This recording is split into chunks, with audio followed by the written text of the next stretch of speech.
I know you can win the primary, but once you win the primary, it's over. I think like a candidate such as yourself is going to absolutely cook in the general and have a far better shot at thoroughly defeating any Republican that is placed in front of you, because your message is universal, as opposed to just like leaning into the partisan backing and leaning into the Democratic brand and leaving it up to like a potential marginal victory.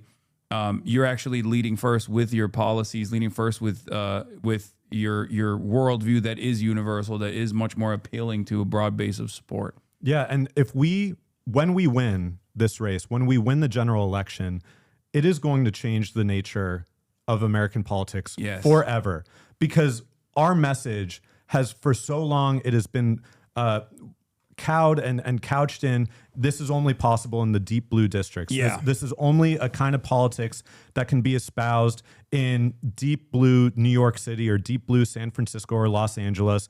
When we win this race in South Florida, in the heart of anti-socialism, anti-communism, of reactionary foreign policy, it is going to change the character of American politics forever. And it is going to open up the terrain for candidates like me to run all across the country, because that is what we need.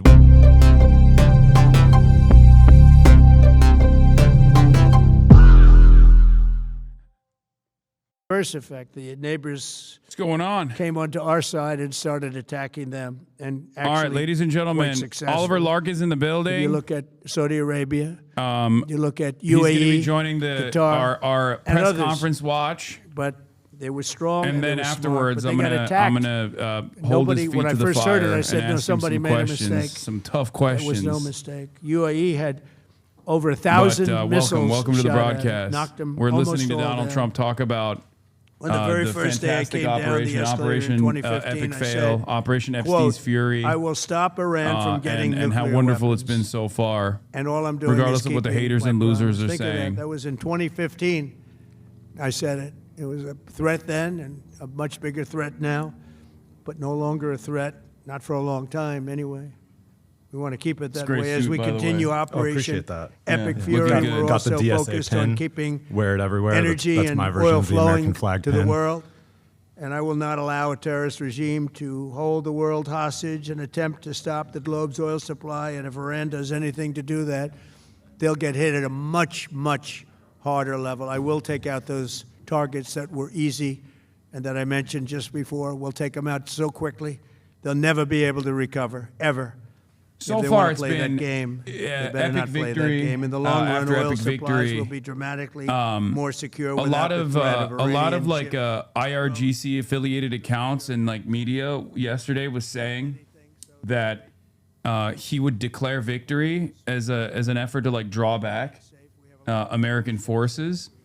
And once I think he saw the price of the oil barrels go up to like almost $120 a barrel, he very quickly gave an interview earlier today to CBS regime media, claiming, "Oh, we're almost done. We're almost done with the war," and that actually did quickly recover the futures market a little bit. It was a total manipulation, in my opinion. Especially considering that there has not been any sort of real scale back on our bombing campaigns in Iran. Israel is still continuing to deploy weapons in Iran, and Iran is still continuing to pummel Israel and also a lot of the regional allies. And the meantime, Strait of during this Hormuz is brief not open. disruption, the United Lebanon's States is getting offering pummeled. Yeah. Civilians are being murdered in Beirut, and Israel's just using this as another excuse to not only go to war with Iran, but with all of the regional countries that it's bombed 6 countries last year. So this is just yet another excuse. And even today, I mean, the United States purported allies like Saudi Arabia and the UAE are basically looking at what the United States is doing, and they're not coming to the rescue the way that Trump is expecting. And I think this is just, Trump is having his mission accomplished moment right now. Oh, yeah. With like George Bush on the aircraft carrier. It is insane the way that history just repeats itself. And even someone like Trump, who ran as the purported anti-war candidate, which he never really was. He's a neocon, just like they all are. And he's just he rides the coattails of whatever public sentiment is. So when he criticized the Iraq War, it was only after the fact that it happened. He was just as warmongering as every other neocon freak that this Republican Party nominates. And yeah, it's insane. Rubio as well. Going there in a short period of time, and we're protecting the world from what these lunatics are trying to do. And very successfully, Projection. I might add. We're also waiving certain oil-related sanctions to reduce prices. So we have sanctions on some countries. We're going to take those sanctions off till this straightens out. Then who knows, maybe we won't have to put them on. There'll be so much Russia, peace. which, by the way, has been. But when the time comes, the U.S. Navy and its partners will escort tankers through the in strait our if needed. foreign policy against Russia as well needed. as it wages a war in Ukraine. That's what he's talking about when he says like all these other countries that we previously forced sanctions on or told to separate their ties and their energy dependence on Russian oil and gas. They're now retreating on that as well. If they play that game, we're going to hit them at a level that they have not seen before. Yes. So we're winning very after this is over, decisively. I'll introduce Oliver. We're way ahead of again, schedule. Okay. Our military is the greatest in the world, with the greatest equipment and the greatest people in the world. Nobody's ever seen anything like it. Iran's a very powerful country. They were going to take over the Middle East. If we did not hit them, they were going to take over the Middle East. They had thousands and thousands since their last hit. They had thousands and thousands of missiles and everything else. Most are now destroyed. But they were going to take over the Middle East. Those weapons were aimed at Middle Eastern countries that had nothing to do with this. They were going to take over the Middle East, and they were going to try and destroy Israel. So we stopped it with good timing, and 561. We're very proud to be involved in this, and it's going to be ended soon. And if it starts up again, they'll be hit even harder. Yeah, he's. Thank you very much for being here. Go ahead. Any questions? Oh shit! Oh, this is the best part. This is a crazy thing to say when the other side is completely. Of Iran's new supreme leader, and secondly, can you tell us more about your call with Russian President Vladimir Putin today? When the Iranian side is like I had operating in a totally sovereign manner, it is wild to just come out and be like, "Oh, it's a total victory. They're going to pull back now." We were talking about Ukraine, which is just a never-ending fight, and Look, there's tremendous hatred between President Putin and President Zelensky. They can't seem to get it together. But I think it was a positive call on that subject. And we obviously talked then about the Middle East.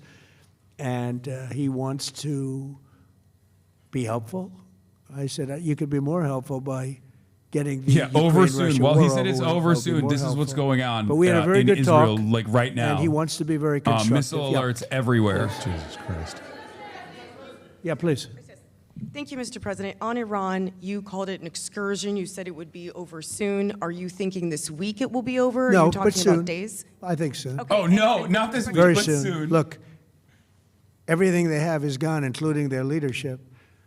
In fact, there are two levels of leadership, and even actually, as it turns out, more than that. But two levels of leadership are gone. Khomeini with Khomeini. Most people have never even heard about the leaders that they're talking about. So it's obviously been very. This guy, very no one's powerful, ever very heard of him. His name is to make a deal. But What younger. would the United States get in return for that, and why should Americans trust Marco Rubio to negotiate it? Well, Jared Marco Moskowitz Rubio trusts is doing a great Marco job. I think Rubio. he's going to go down as the greatest Secretary of State in Get history. your licks in, King. Look at what we've done as a It's crazy. I mean, as a presidency. Look at what we've don't done want to as an interrupt the administration. president. Yeah, but the GOAT. They trust Marco. Yeah, and no, so do totally. The American people trust. He's been successful no matter where he's been. He also speaks the language, which is always nice. Oh, and they're always talking helpful. about the But he's dealing, and it may be Operation a Reactionary friendly Shield takeover. in Latin It may not America. be a friendly takeover. It wouldn't matter. Yeah, because they they're trust really him. He speaks the they're language. Down to, That's as crazy. they say, fumes. They have no helping energy. another They have narco no, dictator in Ecuador, money. They're Noboa. in deep Yeah. trouble on a humanitarian basis. Our South And, American policy is so we don't want to see that. but fucking they were disastrous. very, very It bad is to a lot of people, as you know. devastating, and, a lot of and we people can't even like living focus on it that much the because we're Cuban-American fucking up vote, the which Middle I East got right now. At record levels. No, but Very Rubio, important. Graham, Those they're people are frothing very at the mouth important to over me. I Cuba know what they right went through. now. They went through hell. Some of them have gone on to be some of the most successful people in the country. Cuban-American business There we people, go. some of them are like the most successful in the country. And a lot of them are friends of mine because I've been fighting this battle with them for a long time. The Castro fighting regime the was battle brutal. against Cuba. But they lived off Venezuela. Now they don't live off Venezuela. Sends them no energy, no fuel, no oil, No, Venezuela money, sending no it to nothing. Israel now. They lived without Venezuela. They couldn't have made it. And we cut them off from everything else. So, yeah, they're going to make either a deal or we'll do it just as easy anyway. Yeah. Whenever they say, Please. like, one of the most devastating words that a sequence of words that you could hear from an American leader, especially this one, is "we're doing a deal with them," because time after time, I mean, they had a phone call with Maduro 8 days prior to the kidnapping, right? And we all know what the negotiations process looked like twice now with Iran. So this, for me, is terrifying because I have a personal stake in this a little bit as well, right? I'm going to Cuba soon, and it's. I mean, I don't know. It's just like one of the cruelest, endless policies that we have. But that's being investigated right now. Yeah, please. Thank you. Mr. President, you've said the war is, quote, very complete, but your defense secretary says this is just the beginning. So which is it, and how long should Americans be prepared Well, I think for you could this war say to it last both. for? It's the beginning. It's the beginning of building a new country. Oh, But we're they nation certainly- building they now. have no Navy, Oh, they have yeah, no that air worked force. out so well. Regime They change have and no nation building in Iran. anti-aircraft equipment. It's all been blown up. They have no don't- radar. They have no telecommunications. This shit pisses me off And they so have no much 'cause, leadership. It's all gone. So, you know, you could look at that statement. George W. Bush with a spray We could tan. call it a tremendous success right now as we leave here. I could call it, or we could go further, and we're going to go further. Oh, But, so it's not over. The big risk on that war has been over for 3 days. We wiped them out in the first 2 days. When you think about it, it's Gonna go back incredible. to We this wiped real out a quick. big navy, very powerful navy. You know, these were ships. These were serious ships. These were Literally ships none that you of their buy naval assets, when you none want of to their win large battles. naval They're all, assets are relevant in this. they're all on Most the of bottom the floor. naval The assets sailors they are all bombed on the running off first the day ships were and already refused to get parked on on the the ship. docks. Like they didn't have The Air people Force in is them. gone. Everything's gone. The missiles are down to a trickle. The real Down to a trickle. the real Iranian Probably Navy 25%. is the go-fast boats that they have. And they'll they soon be haven't down to actually been able nothing. to We'll strike have those. where they manufactured the drones are under fire as we speak. They're being hit. So the rest is going to be a determination as to my attitude, along with the people in the Trump administration, what we want to do. Thank you. Yeah, please. Can I ask you, you mentioned you were going to waive certain additional oil waivers or sanctions. Can you talk a little bit more about that and address in particular? Well, are we're you looking to considering keep the measures oil like- prices down. We went artificially up because of this excursion. Israeli into chatter says while he's a very talking, we get positive sirens thing. I mean, over and this over was an again. excursion Fucking a lot of liar. people wouldn't have done. I knew oil prices would go up if I did this, and No, he's got they've this. gone Him up and Bibi probably got this, less bro. than I Don't thought worry. they'd go up. But I don't think anybody thought we were going to be this quickly successful. This He said was artificially a the oil prices military went up. success, the likes of Artificially. which Was it the people largest haven't oil seen. We spike have the since best 2008 military. We with have the best equipment. Lehman Brothers? Yeah. We have, I believe, the best generals. We have the best. And this went very quickly. We I love talked when they about do that this with thing where it's like, President oh, Putin. well, He was you're not very shitting impressed on me. You're shitting with on our what he beautiful saw, generals, 'cause actually. Nobody's ever seen anything quite like Okay. it. You know, Iran was a very powerful military country with all of the missiles. Now, you had the double attack. You had the original attack with us and Israel, and that knocked them for a loop. Then you had the B-2 bombers, which took out their nuclear capability, I and they love would this have had image. a nuclear weapon within 2 weeks to 4 weeks. And they would have used it long before this press conference. They would have had a nuclear weapon and 2 we weeks might to have had 4 a much weeks. different press conference if we had a He press is literally conference at Benjamin all. Netanyah's flesh puppet. Like he But is just it's like been saying amazing. everything that they've the told him in military those rooms. success that we've had is truly unprecedented. 2 to 4 weeks away for 30 years. Yeah. You said you've told your congressional colleagues that you will not sign any piece of legislation until the Save America Act is passed. Does that include the confirmation of Senator Mullen as your next DHS secretary? Does that mean a DHS funding bill? And Senator Thune said today it's not a matter of whether or not your Republican colleagues agree with the policy. It's about changing the process. In other words, getting rid of the filibuster to get there. So in order to get it, you're going to need Democrat votes. And what we're saying is the Save America, not the SAVE Act, which nobody knew what it was, the Save America Act, the Save America Act. And that's voter ID. We want voter ID. We want to be able to see a picture of the voter. We want to be able to see that the voter is legitimate. We want, very importantly, confirmation that this voter is a citizen of the United States of America, and we want no mail-in ballot scams. It's a problem that doesn't exist. It's a problem that was purely invented. It's identical in many respects to the whole like immigrants are doing crime narrative. Again, no evidence for this whatsoever. There have been a million different independent and also partisan studies conducted on this issue on whether or not undocumented immigrants are actually voting, or there's like tremendous amounts of voting fraud that's taking place in the United States of America. And time after time, they found no evidence whatsoever. And as a matter of fact, I think the most comprehensive study conducted was by the Heritage Foundation or the American Enterprise Institute, one or the other. I can't remember right now off the top of my head. And they found 1,200 instances of voter fraud. 1,200 instances of voter fraud over 30 fucking years. Okay? And they weren't all Democrats, as a matter of fact. Many of them were actually Republicans. Ironically enough, whenever they do, it was Heritage, thank you. Whenever they do these kinds of studies, these comprehensive studies, what they end up finding is like a lot of the high profile instances of voter fraud are unironically fucking Republicans. And when they're actually arrested for it and asked, like, what the fuck were you thinking? They go, this happened in 2016. Where a Trump supporter was like, well, I had to do it because the Democrats were doing it. So I had to counteract the Democratic voter fraud by doing voter fraud myself. So like this notion that there is tremendous amounts of voter fraud taking place in this country is so idiotic. It's never existed. And before people say this is Trump, this is classic Trump, no the fuck not. Even Paul Ryan had indicated that voter fraud was taking place in California. This has been an ongoing Republican lie. Even the smart Republicans and the reasonable Republicans have also conducted this lie as well. They've leaned into this lie as well. It's a part of the GOP playbook to justify voter suppression, which is the real problem with elections. Yeah, I mean, in companion to everything the Supreme Court has done since Shelby County v. Holder in 2013, removing federal pre-clearance, that really has just instigated the past 12, 15 years of complete voter suppression. So it's another classic case of Republican projection, as so many of these things are. They're afraid of the voter fraud, that they're creating their own incentive to have their supporters commit it when it's statistically insignificant on a macro level. Yeah. Things that have happened that have been very bad. A lot of them came in during the Biden open border period, but we have them under. We've got them. We're watching every single one of them. Yeah, we know a lot about them. The biggest problem we have is the Democrat shutdown. We know a lot about them, but the shutdown doesn't allow us to do what we have to do.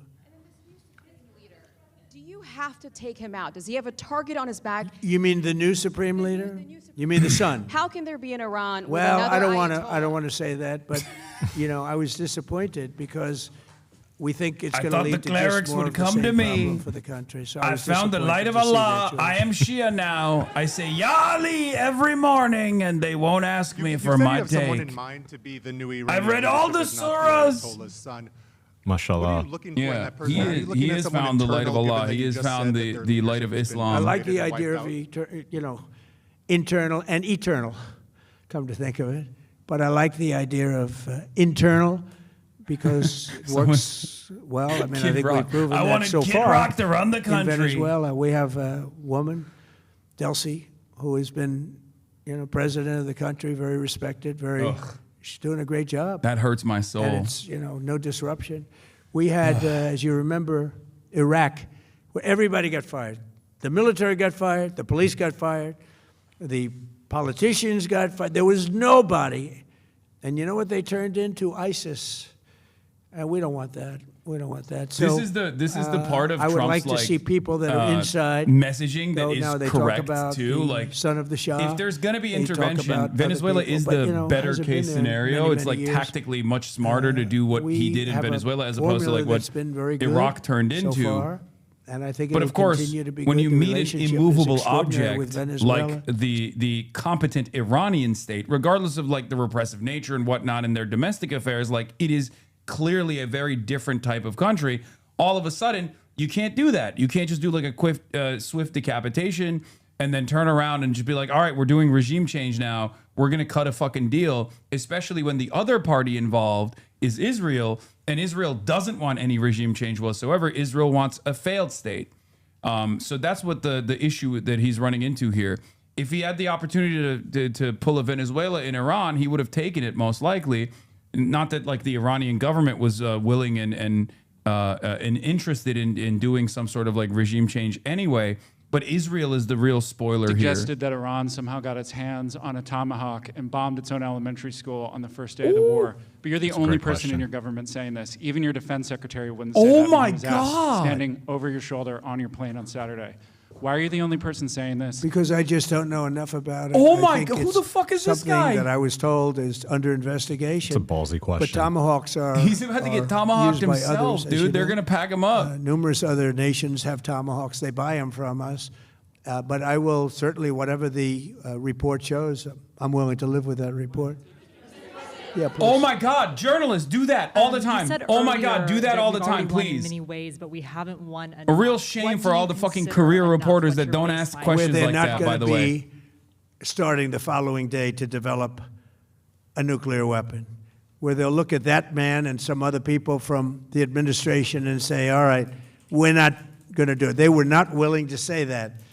And when Steve called up and he said that to me, I said, well, here we go. Let's do it the hard way. But the hard way, I think, is probably the easy way. When basically I can see that they will no longer have any capacity whatsoever for a very long period of time of developing weaponry that could be used against the United States, Israel, or any of our allies. We have great allies in the Middle East, great countries that are allies. And they were staying out of it until they got hit. Someday they'll have to do a story. Why did he do that? Why did they do that? But they were going to hit them. If I didn't hit them first, they were going to hit our allies first.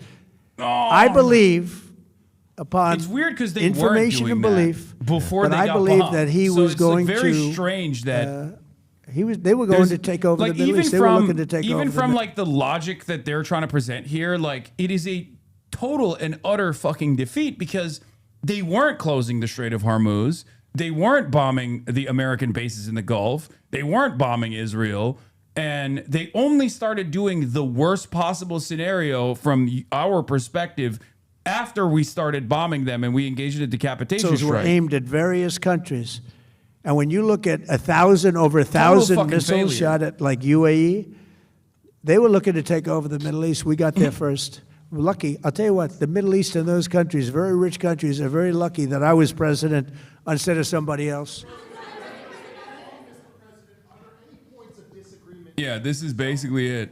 The reason Iran is a geopolitical threat is because they could block the Strait of Hormuz and cripple the world's economy, something they have never done. So we bombed them until they did that. Is literally the fucking is the attitude from this administration is so stupid. I think he was maybe less enthusiastic about going, but he was quite enthusiastic. But I felt it was something we had to do. I didn't feel we had a choice. If we didn't do it, they would have done it to us. I felt, based on the negotiations that were being had by Steve Witkoff and Jared Kushner and Marco and Pete and everybody was involved, I felt that they were looking to tap us along before they hit, and I thought they were going to hit. And if they hit us first, that would have been a very bad thing. In the back, please, in the back. The only countries that do this preemptively are the United States and Israel.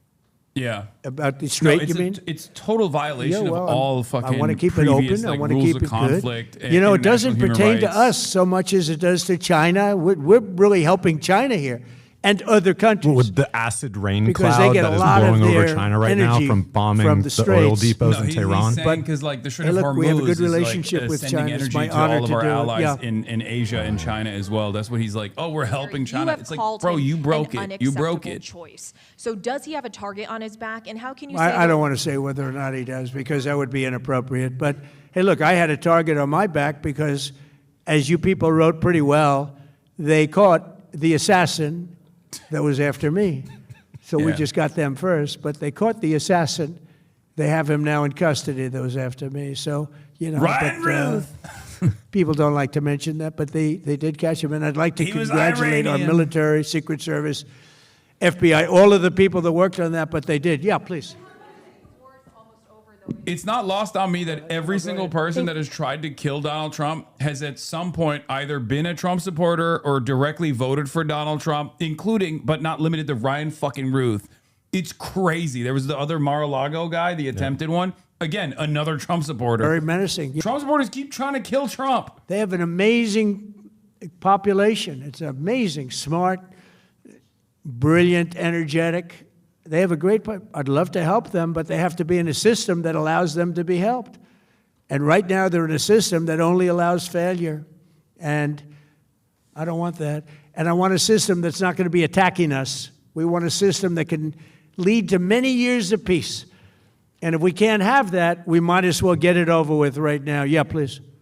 What does that even mean? As of today, there have been 8 U.S. military fatalities associated with the war in Iran. How many American deaths are you willing to have in this war? Oh, my God. Well, as I said before, what is happening to the when media you have today? Conflicts like this, you always have death. And I was at Dover yesterday. I met the parents, and they were unbelievable people. They were Look, unbelievable I'm not the biggest fan of people, Barack but they all Obama had either. one I've been thing very in critical of common. him. They But said can to you me one imagine thing, Barack every single Obama one. responding like this? Like, Finish what the would job, be sir. the results Please, of finish Barack Obama the being job. like, yeah, you know, people die sometimes? I'll leave you at that. Thank you very much, everybody. Going completely apeshit. Oh my God! Speaking of Fox News, okay, did you see the Fox News coverage where he was wearing the hat when they were doing the dignified? Oh yeah, transfer? and they swapped in the. It's total state propaganda. Yeah, I mean, and then they apologized for it after the fact. All right, ladies and gentlemen. That concludes President Trump's press conference. That was a fucking disaster of epic proportions, but obviously I got to do an introduction first once again. Oliver Larkin is in the building. He's a DSA-endorsed U.S. House candidate from Florida 23 and a former Bernie Sanders staffer. The Florida's 23rd district spans parts of Broward and Palm Beach County. You were a former Bernie campaign organizer. You're running as a Democratic Socialist focused on Medicare for all, stronger labor rights, ending America's foreign interventions, and tackling inequality in South Florida's increasingly unaffordable housing market. Your campaign sharply contrasts with AIPAC's #1 foot soldier, Jared Moskowitz. That's how I feel about Jared Moskowitz, particularly on foreign policy and money in politics. Larkin argues that working class voters in the district need a representative willing to challenge corporate power and redirect U.S. resources away from war and towards domestic investment. Welcome to the broadcast. Very excited to have you here, even though Michael from Pennsylvania outflanked me and got a remote interview with you beforehand, but he's also been a big advocate for you as well. Very excited to have you here. You've been doing something that I think other Democratic politicians should be doing, which is you're not holding back on unleashing on your opponent that you are trying to unseat in this primary. You're playing a little bit of hardball. Now, it's probably pretty easy because your opponent is Jared Moskowitz, and he is a particularly unlikable person, especially when it comes to how out of touch he is on the desires of the Democratic base and how much he has been openly at odds with even the rest of the Democratic Party's caucus initiatives when it comes to Israel. I believe alongside Gottheimer, he was one of the 2 Democratic congresspersons that immediately came out and were saying that we shouldn't do a war powers resolution when Ro Khanna and Massey were trying to put that together, outflanking the rest of the Democrats, which was unbelievable. But yeah, thank you for coming on. Does it make that easier for you that your opponent is Jared Moskowitz to criticize him? Yeah, I mean he's giving me new material. I had plenty of reason to primary him when I first started campaigning. He had already been the first Democrat to join Doge. He had already voted for the Larkin-Riley Act. He had already been appointed twice by Ron DeSantis. But as this campaign has gone on, what we've seen him do is not try to tend to his base and show, hey, I'm actually a real Democrat. He's leaning in even further to his Republican bona fides and basically asserting that only a conservative, centrist, moderate Democrat is capable of winning a district like ours. And I think there's a lot of discourse that Florida is somehow different than the rest of the country, or we're kind of uniquely that's right-wing bastion, but people have the same working class struggles and same priorities about Medicare for all and getting money out of politics here.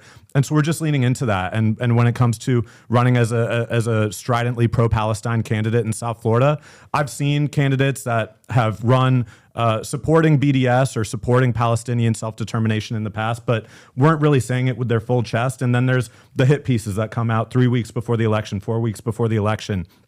I'd rather just own it right now and not try to hide my views. I think that's what there's so many of these underhanded kind of card tricks that Democrats have to try to filter, manufacture their views. And you know, when you talk about Jared Moskowitz being one of the two Democrats, he even called it the Ayatollah Protection Act, which was ridiculous. I mean, but I think that's emblematic of Jared Moskowitz is a totem for the rest of the Democratic Party.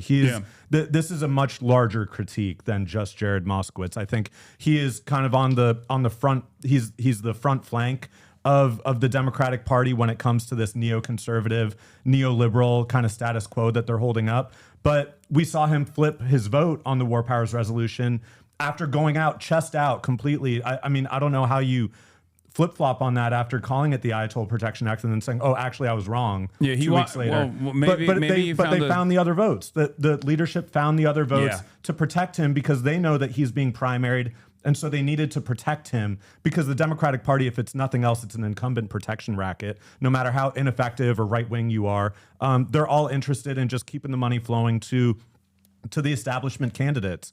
And so I think that's really what we're seeing is that Jared Moskowitz will take those positions that align with the Republican Party, but it's also a problem with Democratic House leadership. And that's why I came out early on in the campaign against Hakeem Jeffries as leader, because I saw him, you know, this discipline that it only moves in one direction. The vote blue, no matter who, when it is a right winger, when it's a former Republican, when it's someone who is anti-trans or anti-abortion or pick your issue that they're willing to throw the Democratic base under the bus.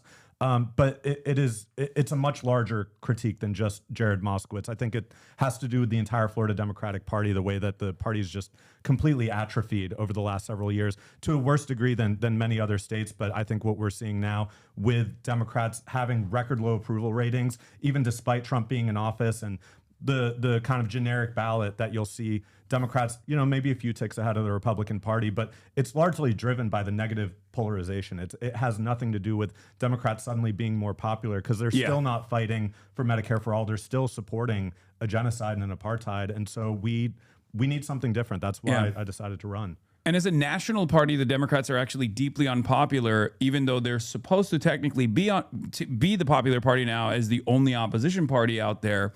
And the reason for that is actually because Democrats, understandably, are ranked and graded by their weakest members, the rotating villains at times, or the people who sincerely want to destroy very good provisions that maybe the party wants to advance or maybe the party promised, right? Whether it be card check with like Mark Kelly and the likes of some of the problem solvers caucus members that consistently find themselves at odds with whatever like the agenda might be, even the agenda of someone like Joe Biden. And Moskowitz absolutely represents that contingency, especially as it pertains to an issue like foreign policy. So I'll be honest, you have a tough battle ahead of you, right? If we look at your district, Florida 23 is a D+2 district, but the general election will be tight. And the district is very white, very wealthy, with a big Jewish population. 29% are born outside of the United States of America. Now, what it reminds me of, however, is the same bargain that Zohran Mamdani represented, same bargain that Zohran Mamdani presented, where the idea that large majority Jewish voting bloc is going to automatically align with whoever is Israel first is silly. It's a failed concept. And Zohran Mamdani proved that, even though there were plenty of people who did not agree with him on the issue of Israel or what his perspective was, they still ended up voting for him. And the reason why they ended up voting for him was because you don't vote for a candidate exclusively on the issue of Israel. You vote for a candidate on all of the other promises that they're making. You vote for a candidate on trust, whether someone trusts you to fight for their values and to fight for their interests. So what is the 5 policies that you want to be defined by, the Zoran method, if you were to make a plea to all the voters that are listening in right now? Yeah, I would say number one, it has to start with Medicare for all. I think that is just such an emblem of willingness to take on the entrenched corporate power and the lobbying industry in Congress, with the pharmaceutical industry, with the private health insurance industry. The United States is the largest country in the world, the wealthiest country in the world, not to have Medicare for all, universal health care. We also pay twice as much per capita as other developed nations. And we still have a system that allows medical debt to happen, that allows people to, forces them into having to put up GoFundMes when they have cancer. Healthcare in this country is a racket. It's a racket that is owned and controlled by the private health insurance lobby, by the for-profit hospital corporations, by the medical technology companies, by all of it. So I think you have to attack Medicare for all, and as part of a larger system, right? It's not just the public health insurance, it's also the fact that we have such a shortage of healthcare providers, of doctors. We see a graying out of abortion care providers because after Dobbs especially, we've seen the medical schools are afraid to even teach and residency programs are afraid to even teach these necessary healthcare procedures to provide abortion care and to provide reproductive healthcare access. So I think we need to attack the larger system and not only have Medicare for all system, but we also need to look at having the actual providers also be nationalized to remove that profit motive, because there's, again, it's such an inflationary aspect of our economy. Healthcare spending is such a massive component of healthcare spending, and it comes from the public sector and the private sector. And it's because even with Medicare, it still has to be supplemented by private insurance. You still have to have vision, hearing, dental insurance. You need oftentimes private mental health care. You need to go outside of your plan to seek abortion care. So I think this is, Medicare for all is the starting point. It's not the end point, but it is the starting point of a truly just and humane healthcare system. I would also say the Green New Deal as number 2. And in my district where I grew up, we have one of the only tracts of coral reef in the entire country. Something that even Ron DeSantis sought to protect and preserve initially. And that is something where, again, it's a failure of the Florida Democratic Party, where for years you've got Ron DeSantis being endorsed by the Everglades Foundation. You've got Republicans like Brian Mast in Congress, the guy who some of the viewers may know wears the IDF uniform to Congress. Yeah. But he also runs on being a clean water candidate and someone who's going to stand up to Big Sugar and those entrenched corporate interests that incidentally have contributed about $27,000 to Jared Moskowitz's campaign. So for a Green New Deal, our ecology and our economy are connected in South Florida. When you look at the marine industry, it's literally hundreds of thousands of jobs. The tourism economy, Florida is one of the only states without a state income tax. And it's because we have the great fortune of having a tourism-driven economy that brings so much economic stimulus into our state. But if you're having the seagrass die off and manatees dying in record numbers, you've got coral reefs being destroyed by consistent dredging and coral bleaching of the warming oceans. You've got mangroves being torn up to make room for more beachfront mansions, and it all adds up to a system where South Florida cannot exist without a healthy environment. We have flooding on sunny days. We have infrastructure that literally breaks and spews hundreds of millions of gallons of raw sewage into the environment, into the water system. So we need a Green New Deal. It's also how we provide good jobs. It's also how we provide affordable housing, climate resilient housing. So I would connect this absolutely to Ilhan Omar's Homes for All Act. I would connect it to getting public ownership of the energy economy, nationalizing the energy system to really truly meet the scale of the climate crisis and the urgency of that. We cannot rely on the market to address the climate crisis the way that we need to. I would also look at, in the Green New Deal, things like nationalizing the public transportation industry. Here in Los Angeles, there's Brightline West that's being constructed. That's an extension of Brightline in South Florida, which is the only privatized passenger rail system. Supposed to be the only. It's also supposed to be high-speed rail. Yeah, and that is the investment vehicle of our Senator Rick Scott, who, as governor, literally denied public funding, billions of dollars in public funding from President Obama, so that he could then go behind everyone's back and invest in all aboard Florida, which became Brightline. So I would encompass, affordable housing, energy, climate resilience, all within the Green New Deal. Number 3, we need truly an anti-war party. I mean, we just watched that ridiculous Trump press conference. And there are Democrats who, again, when it comes to Venezuela, when it comes to Iran, they always have to couch it and or say, even Cuba. Cuba, especially in South Florida, you'll hear, well, of course, it's a totalitarian regime. They have to couch it that this is also a policy they agree with. They just don't think Republicans went about it the right way. Yeah. So we have a two-party system that both parties manufacture this consent for these constant regime change efforts, endless war. We've got AIPAC funding candidates on both sides, even despite AIPAC funding endorsing 109 January 6th insurrectionists in 2022. AIPAC doesn't care about democracy. They don't care about democracy in Palestine, and they don't care about democracy in the United States. Yeah. So we truly need an anti-war candidate, because when we're spending billions and billions and billions of dollars, and this is also a matter of fact with not just the United States government, the federal government, but in Palm Beach County, it's the largest municipal investor in Israel bonds in the entire world. $1 billion invested at the same time that there's a severe lack of affordable housing. They're literally cutting PalmTran, the public transportation system. So we need an anti-war Congress and anti-war candidates to go in there and to claw back this funding, where we've got $1 trillion in Pentagon budget, and they're still going back for more money and saying, Jared Moskowitz is saying, well, I'm not going to defund the troops by voting against this Iran war budget. They're already funded. They've got $1 trillion. They've got more money than they've ever had before, but there's so much corruption and waste and fraud within the defense industry, within the private defense contractors. We saw Lockheed Martin stock last Monday, hit an all-time high on the stock market. Jared Moskowitz, as he is going into the media and saying, I agree with Marco Rubio, I agree with Tom Cotton, I agree with Lindsey Graham, they're leading Trump in the right direction. J.D. Vance is too isolationist. He's not right-wing enough. I'm further to the right than J.D. Vance. This is all what Jared Moskowitz is saying as he's investing in the private defense industry. So we need an anti-war Congress, and we need a Congress that is going to stand up for Palestinian self-determination, against genocide, against apartheid in the West Bank. And that's something that we've been doing on this campaign. All right, what's 4? Number 4 is we need to abolish and prosecute ICE. And I think it's part of a larger dismantling of the DHS post 9/11 surveillance state that we've seen.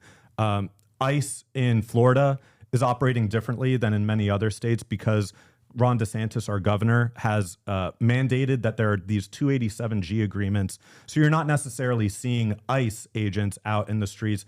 They're deputized to have the Florida Highway Patrol, at Florida Atlantic University, the campus police department, and at Florida International University. You've got the local municipal police departments that are actually doing the detention and deportation efforts that ICE is doing across the country. It's just more localized in Florida. And so when we've got to abolish and prosecute ICE, that also includes the private prison contractors. When we talk about the $75 billion that was allocated to ICE in the One Big Beautiful Bill last year, that's not all just going to ICE. It's going to the private contractors like Geo Group, the largest private prison corporation in the entire United States, which is housed right in our district in Boca Raton, literally across I-95 from Florida Atlantic University. And we see Jared Moskowitz literally recommending a private prison executive, Adam Hasner, writing the letter of recommendation to the FAU Board of Trustees, which also incidentally includes Geo Group executives, to make a private prison executive the president of the largest public university in our district, at the same time that we've got the Broward Transitional Center, which was where Marie-Ange Blaise, one of the women who have died in ICE custody last year, passed away. That's a Geo Group operated, privately contracted ICE facility. Of course, we've also got Alligator Alcatraz. We've got the Miramar ICE enforcement and removal operations facility. So South Florida really is the nexus for this detention and deportation regime, and we need to dismantle it. And it's part of a broader violation of our due process and our constitutional rights that's been enabled by this post 9/11 surveillance state that we've seen. And even with things like FISA and Section 702 that allows for surveillance of American citizens if they're in contact with foreign nationals. That is something, Section 702, that was actually produced because the Bush administration was law-breaking and the National Security Administration was spying on American citizens. Congress sees that and says, oh shit, we need to actually legalize that to cover the Bush administration's ass. And Jared Moskowitz actually voted against a warrant requirement in Section 702 the last time the FISA reauthorization came up for a vote. So that's number 4. And then number 5, we need to we have an anti-democratic constitution. And to illustrate that, I just want to give one example from South Florida that I think will illustrate this for everyone. We have in Miami-Dade County, just outside of our district, a local ordinance was passed for heat protections for construction workers. Shade, rest, water breaks. The state preempts that. The state does not allow for municipalities. Republicans love to tell the lie that all the best government is the one closest to you. Yeah. And that's why they're continuously trying to defund the federal government. They're trying to give power away from the federal government and try to localize it. But in Florida, that local power is superseded by Ron DeSantis and the regime in Tallahassee. So you've got, if you want to pass any kind of local ordinance or legislation, it is completely preempted by the state government. We had 1.5 million more people vote for abortion rights in 2024 on Amendment 4 than against. But in this anti-democratic, undemocratic system, 42% beats 58%. And we see this replicated over and over again, whether it is the filibuster, whether it is gerrymandering, whether it is just the very nature of the Senate, which is a compromise with slave states. And there are members, former members of Congress like John Dingell, that have called for abolishing the Senate. We really need to look back at Reconstruction and what the promise of Reconstruction was, because it is really in many ways a founding of a new country. It is a fundamentally different country after a worker uprising of giving slaves the franchise, freeing people from bondage. It was an entirely new country, and with the amendments that were passed to try to guarantee a lot of those basic democratic rights, and the promise of Reconstruction was rolled back, and that made the way for Jim Crow. And of course, Florida is one of the states that suffered the most under Jim Crow. So we really need to go at the undemocratic nature of the Constitution, and I think that includes public financing of elections. It includes expanding the House of Representatives. I would really like to take a long, hard look at what the very nature of the Senate is.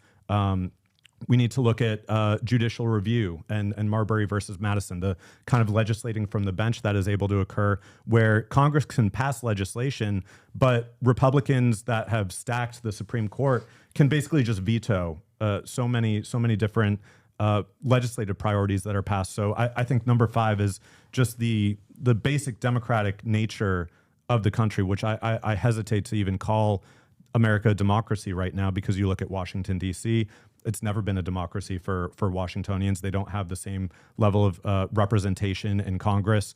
I draw the parallel. In Washington, D.C., people are disenfranchised because they don't have voting representation. In Florida or Texas or other red states, because of gerrymandering, people are also disenfranchised. It just looks differently depending on the state or the municipality you're in.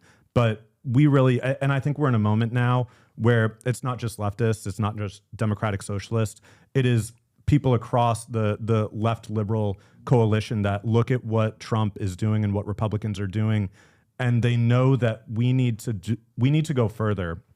The status quo and returning to the status quo is not acceptable, because it's going to pave the way for just another fascist to come after Trump and to continue this tug of war unless we really fundamentally change the nature of American democracy. And I think that includes attacking the undemocratic nature of the Constitution. Yeah. Now that you got through the 5, I thought it was going to be much shorter than that. But I was going to say, go to secureactblue.com, donate OFC dash HasanAbi or underscore HasanAbi, which is the link in the chat that we're spamming right now. If you want to donate to Oliver's campaign. Let's beat Mike. Yeah, Mike raised what, 23 grand or something? Yeah, 23 grand. It's really fucked up that, we're falling short of Michael from Taiwan. Anyway, he slid right in there. But too, you had us booked before Mike, and he was like, "Oh, it's easy. Just jump on stream." This is a link. Jared Moskowitz, in his own words, this is a 3-minute video from my stream. It seems. Did you get your team made this? Yeah, I think this is crazy. Let's see. Let's take a look. The guy from Florida too, that's like trying to go after.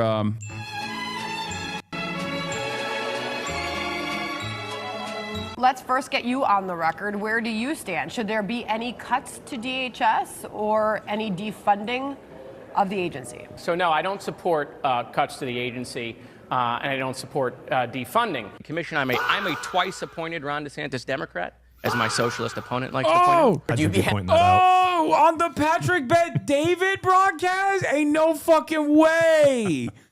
This is how he's reacting, though. This is like he says this is what my socialist opponent likes to call me. Yeah, he's like leaning further and further into like this is somewhat of a test district, in my opinion, for like testing out the strategy of whether or not like true left populism could actually overcome what Democrats like to call are these like districts that could go to a Republican, God forbid. I genuinely think you'd have a easier shot in the general than you do within the primary structure, because all the people that are like party loyalists in the primaries, now that attitude is changing right now. Don't know how it is going to work in your district, but like the people that vote in the primaries are like the party loyalists for the most part. They favor the incumbent usually. Having said that, however, because of the overall discontent with the National Party, there's a real opportunity right now to make that electability argument and to make sure that this is like a permanent Democratic, like easy seat, not +2, but we're talking +10, +20 even in the general with someone like yourself that has this like broad appeal across the board. But yeah, let's get back to this. Happy with Elon Musk or Rupert Murdoch owning TikTok? Well, it's better than China. He's just he is like one of the worst. He is genuinely, truly one of the worst Democrats. Oh my God, I'm so happy they're running against him. Well, look, what I would like to see actually is a little tougher language coming out of the Trump administration. I'm to the right of this issue to the J.D. Vance Witkoff approach, and I agree, quite frankly, more with Senator Lindsey Graham and probably Senator Tom Cotton. Iran is the weakest they've been in a period of time. Now is not the time to appease them. No, my team now is the time to put maximum pressure on them and make sure that we dismantle the nuclear program. It's unacceptable for Iran to get a nuclear weapon. We all say that it's unacceptable. But what are we willing to do? Note whether the date it's there. cyber or military. September 14th, 2023. Oh my This is God. the belligerence before October 7th. Oh my God. Interventions have worked. We all know right now the only reason why the centrifuges aren't going up is not because of anything we're doing. It's because the Iranians are not doing it. Iranians. Right? And they could do it at any. Listen to me, okay? If you sit around frustrated as to why the Democratic Party is not fighting back against the Trump administration, or if you're sitting around wondering why when Democrats are in power, they don't actually take the initiative to like roll the clock back on all of the awful shit that all the awful shit that the Republicans do get away with, it's because of people like fucking Moskowitz who fight as hard as they possibly can and make sure that like the Democrats don't actually move the needle back in an appropriate trajectory in our foreign policy, our belligerent foreign policy. That's like, this is what I mean when I say, if you're frustrated by the controlled opposition, it's because of guys like Moskowitz, okay? They are in the pocket of all of the worst corporate entities, all the worst, I mean, even foreign policy, like Israel is in the pocket of AIPAC. It's all of the worst shit that the Democratic Party puts out. It's Jared Moskowitz is a guy who's pushing for it. Moment. It's not like we have some lever that would stop them. They could do it at any moment. And most likely, we'll find out after the fact because they're so close. So it wouldn't be we could do a preemptive military strike to stop it. It would be post. We would find out that they've hit the threshold, and then it would be, what are we willing to do? The next guy, I agree. The next guy ain't going to do this. I agree. And Trump can't fall for it. Now, he's got people around him. I think Marco is leading him in the right direction. Vance sometimes concerns me because he's an isolationist. But J.D. Vance concerns me because he's not crazy enough. Bro, you're a Democrat. What the fuck are you saying? Oh my God, this makes me so mad. This clip compilation was designed to give me a fucking aneurysm. I swear to God. And to save your fingers. It's just like, it's Trump's mind-boggling. got to recognize it's him or nobody. I mean, that's where we're at when it comes to Iran. Like Trump, don't like Trump. They look at Trump as crazy as they are. Okay, and that works in that area of the region. Otherwise, the Israelis should continue to dismantle that. Any country that chants death to America cannot be allowed to have a nuclear weapon. And look, I have vast disagreements, obviously, with President Trump. What are the disagreements that you have with President Trump, actually? Oh, wait, I know what it is. He's not going hard enough. That's what it is. He's doing Taco Trump like Chuck Schumer. He better not try to do a negotiation with Iran. Obviously, we had some knowledge that this was going to happen. Probably could have stopped it. U.S. presidents have that ability. President Trump let it go forward, and he got it right. I think maybe more joint military exercises in the Middle East. I think showing maybe the Iranian regime the military capabilities we have in the Middle East by doing maybe some weapons tests out there. They need to understand what we're willing to do, and then we do the diplomacy. Then we sit down with them, and we try to work this out. Don't go into politics. Oh, this really? is crazy. Oh yeah, 100%. Do you have regrets? Go to Wall Street. Go to Wall Street. Yeah, be a finance go bro. to Wall Street. Yeah, go to Wall Street. Go be a finance bro. Like Yes. do cocaine for a couple of years. Get that out of your system. Yeah. That's what I would tell my 16-year-old self. Like, I couldn't ask for an easier thing to, like, silver platter.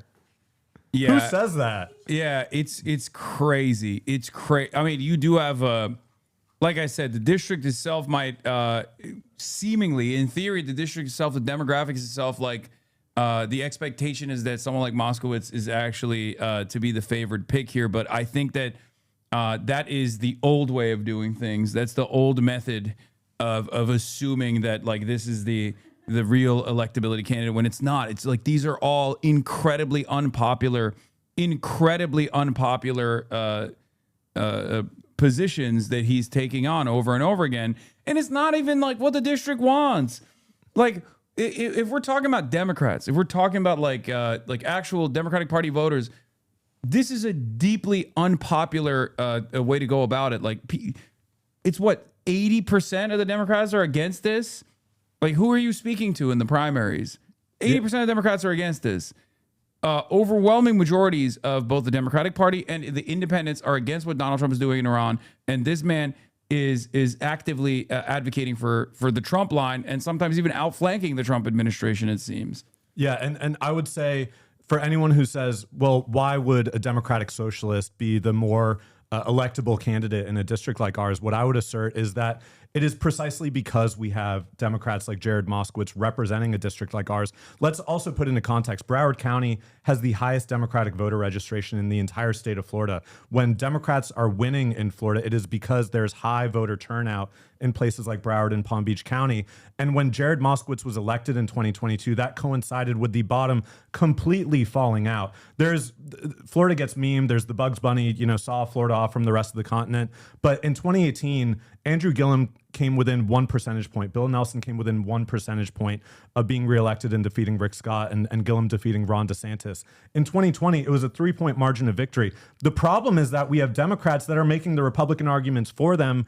And so what I would assert is that our campaign is in there to prevent Florida 23 from being the next domino to fall to a Republican Party because we have milquetoast, chicken shit, status quo Democrats that are doing the Republican Party line. Yeah. We need someone who's actually going to motivate young people to turn out, who's going to motivate labor and progressives to turn out, and someone who's not going to, again, when we've knocked on 5,000 doors since this campaign started, we hit our 5,000th door over the weekend.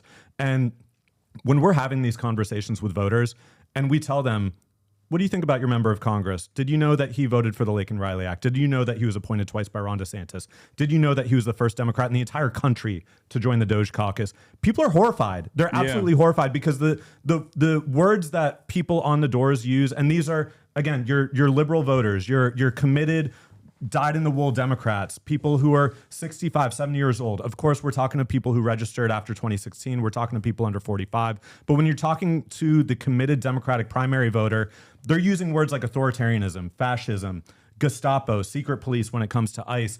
And then you tell them that Jared Moskowitz is supporting this agenda, and they're completely horrified. And they literally cannot believe that a Democrat would support that. But that's the kind of voter depression. There's voter suppression on the right, and then there's the voter depression on the Democratic Party side when we're putting forth candidates like this that don't actually represent what the base of the party believes or is going to motivate them to turn out to vote. And so when we talk about hitting 5,000 doors, if you're pissed off about what you just saw about Jared Moskowitz, please donate, because I'm not taking any corporate PAC money. I'm not taking APAC money.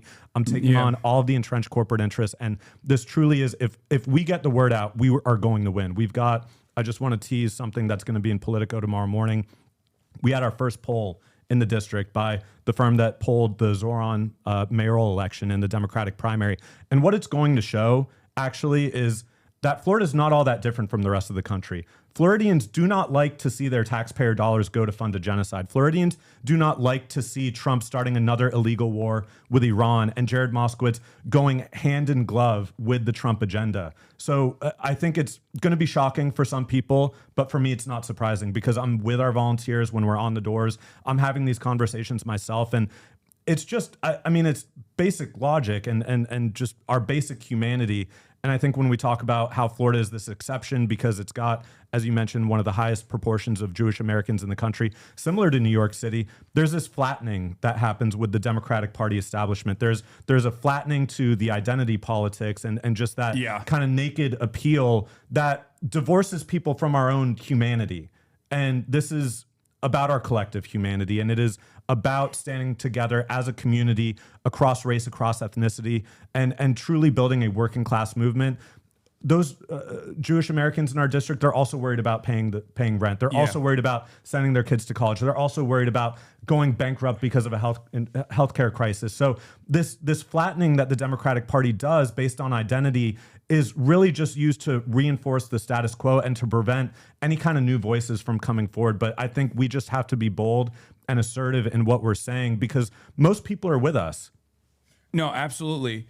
And when you have a vision in the affirmative, when you actually offer things for people, offer things that people want, even if they have disagreements with you on certain issues, which, by the way, there's no guarantee. Like, just because someone is a Jewish Floridian doesn't mean that they're like Israel first, or doesn't mean that they care about Israel all that much. They live in fucking Florida, okay? They don't live in Tel Aviv.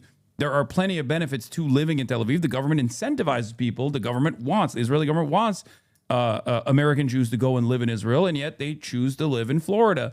This is something that I stress all the time. Like this, it's this like woke version of dual loyalty that like even Democrats and liberals themselves engage with whenever they talk about this stuff. And they're like, well, all Jews care about is Israel. It's like, well, that's literally not the case. Even if it's like somewhat of a something that they care about to a certain degree, it rarely ever meets like the top 5 priorities, because they're Floridians first and foremost. They live in the United States of America. They're Americans. They're American voters, and they care. They have American interests. They have American values. There are things that they care about that's happening in their backyard. And when you identify what those issues are and you seek to solve those problems, they're going to vote for you. Even if they, in the back of their minds, they might be thinking like, oh, well, you know, maybe you and I might have some disagreements on the issue of Israel. Then again, I don't even think that it's as controversial amongst the Jewish voting blocs in general to say what Israel is doing is completely unacceptable.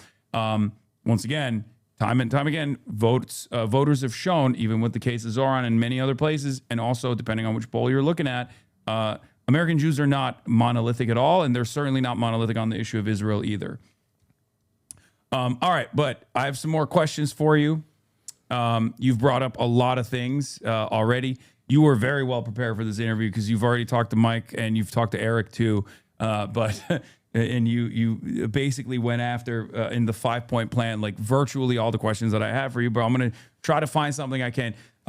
One thing that you didn't mention in this conversation, even though I've heard you say this before, is that you want to shrink the military budget. Yes. And so the question I have for you is, you vocally supported shrinking the military budget. If you were able to cut 10% of the military budget, which is around $100 billion, let's say, where would you invest that money? I think we need college for all. The student debt crisis that we have, and The fact that people are, I'm still paying my student loans, and that is basically debt is used as a means of controlling and disciplining the working class and disciplining the labor market to force that kind of precarity where if you're not actively participating in the labor market, then you could become completely destitute. You could be put out on the street. So we have more than enough money if we cut even 10% of the military budget to invest in college for all. And I would not just restrict that to public colleges and 2- and 4-year colleges. When I spoke earlier about the need for more healthcare professionals, more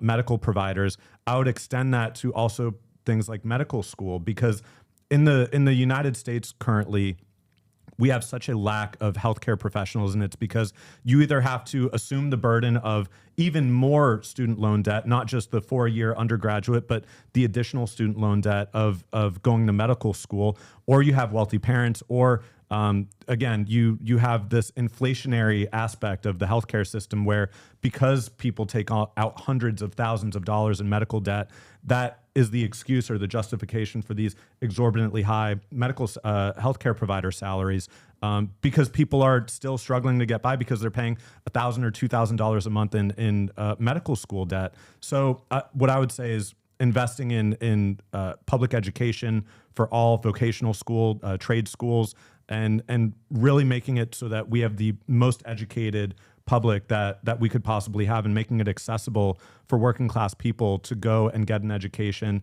because that helps our entire economy. The output of that investment is much greater than what it would cost to provide free public college education to every single American who wants it. So I would say absolutely public college for all. And I think there's a lot of other priorities, but so you wouldn't cut 10% of the military budget to directly give it to the state of Israel? No, cut out the middleman. Okay, I don't know. I mean, I thought like that's probably what I'd be in favor of, but I guess you and I have a disagreement there. It's okay. South Florida has become one of the most expensive housing markets in the country. How do you believe Florida should make home ownership more accessible? Yeah, I would say the corporate landlords and the private equity that really control the real estate industry in Florida.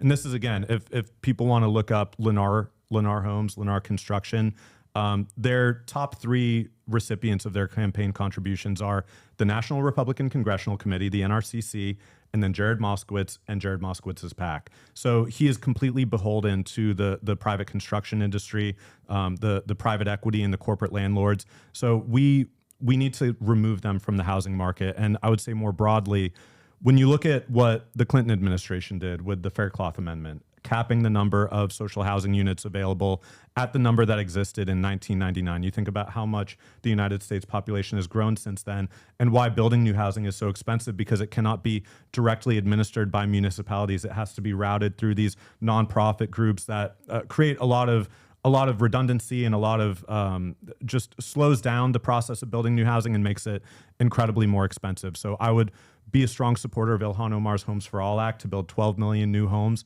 to incentivize home ownership for working class people. The average age of a home buyer in the United States 30 years ago, it was, I believe, 39 years old. Now it's 59 years old. So it's people. It's got to go older, I think. Yeah. It's not old enough. Too young. 59-year-olds don't need a home. They can be permanent renters, I think. Yeah. So repeal the Faircloth Amendment, pass the Homes for All Act, and ban private equity and corporate landlords from owning the housing stock that they do. And I think we can do that by changing the tax structure of the country and making it so that Airbnbs and these corporate landlords like Invitation Homes, which has tens of thousands of units in Florida, that oftentimes when you're paying rent, you're paying your landlord's mortgage and then some. And so if rent is supposed to be the less expensive option that allows you to squirrel money away and potentially go put money for a down payment someday and to afford a mortgage, we have completely inverted that structure where rent is so unaffordable that Florida Atlantic University ran a poll last fall that found you want to look for a majoritarian position in the state of Florida. More than half of Floridians are considering leaving the state because of the cost of housing and the affordability crisis. Yeah. So we have to make public housing available, and we have to make it so that working class people can get into home ownership and build that equity. That is really the hallmark of how you build wealth in America. I think there are a lot of other ways that we can attack the income and wealth inequality gap, but home ownership is certainly one of them. Switching gears here, let's talk a little bit about foreign policy and immigration. Your wife's family is Nicaraguan and escaped the Ronald Reagan-funded Contra death squads. Shouts out Ana Navarro. What's your wife's story, if you care to elaborate, and how does that guide your position on immigration, especially considering that 29% of your district is born outside of the United States? Yeah, I just have to shout out my wife, Sandra, who originally asked me to be on the union organizing committee at our workplace to organize with the News Guild. So I knew she was the one then. When she asked me to help form a union, we met through our activism. She comes from the abortion rights movement, working at the National Latina Institute for Reproductive Justice. That's why abortion rights are such a passion of mine, because it's a passion within our household and a priority within our household. But her story, she was grew up in Northern Virginia. Her family, her grandmother, who was actually living with us last year and had a small pension from the U.S. Embassy in Managua, as well as her Social Security. And we couldn't get a call back from Jared Moskowitz for his constituent service about finding an affordable place for her to live. So she's actually... Damn, his constituent services ass too? Yeah, no, it sucks. So she's actually back in Esteli in Nicaragua because she couldn't afford to live in the United States. I mean, it's over then. I mean, look, a lot of these Democrats, the bad ones, they stay in power because they at least have like reliable constituent services. Like Hakeem Jeffries is a great example of this. He's very popular in his district, very unpopular nationally.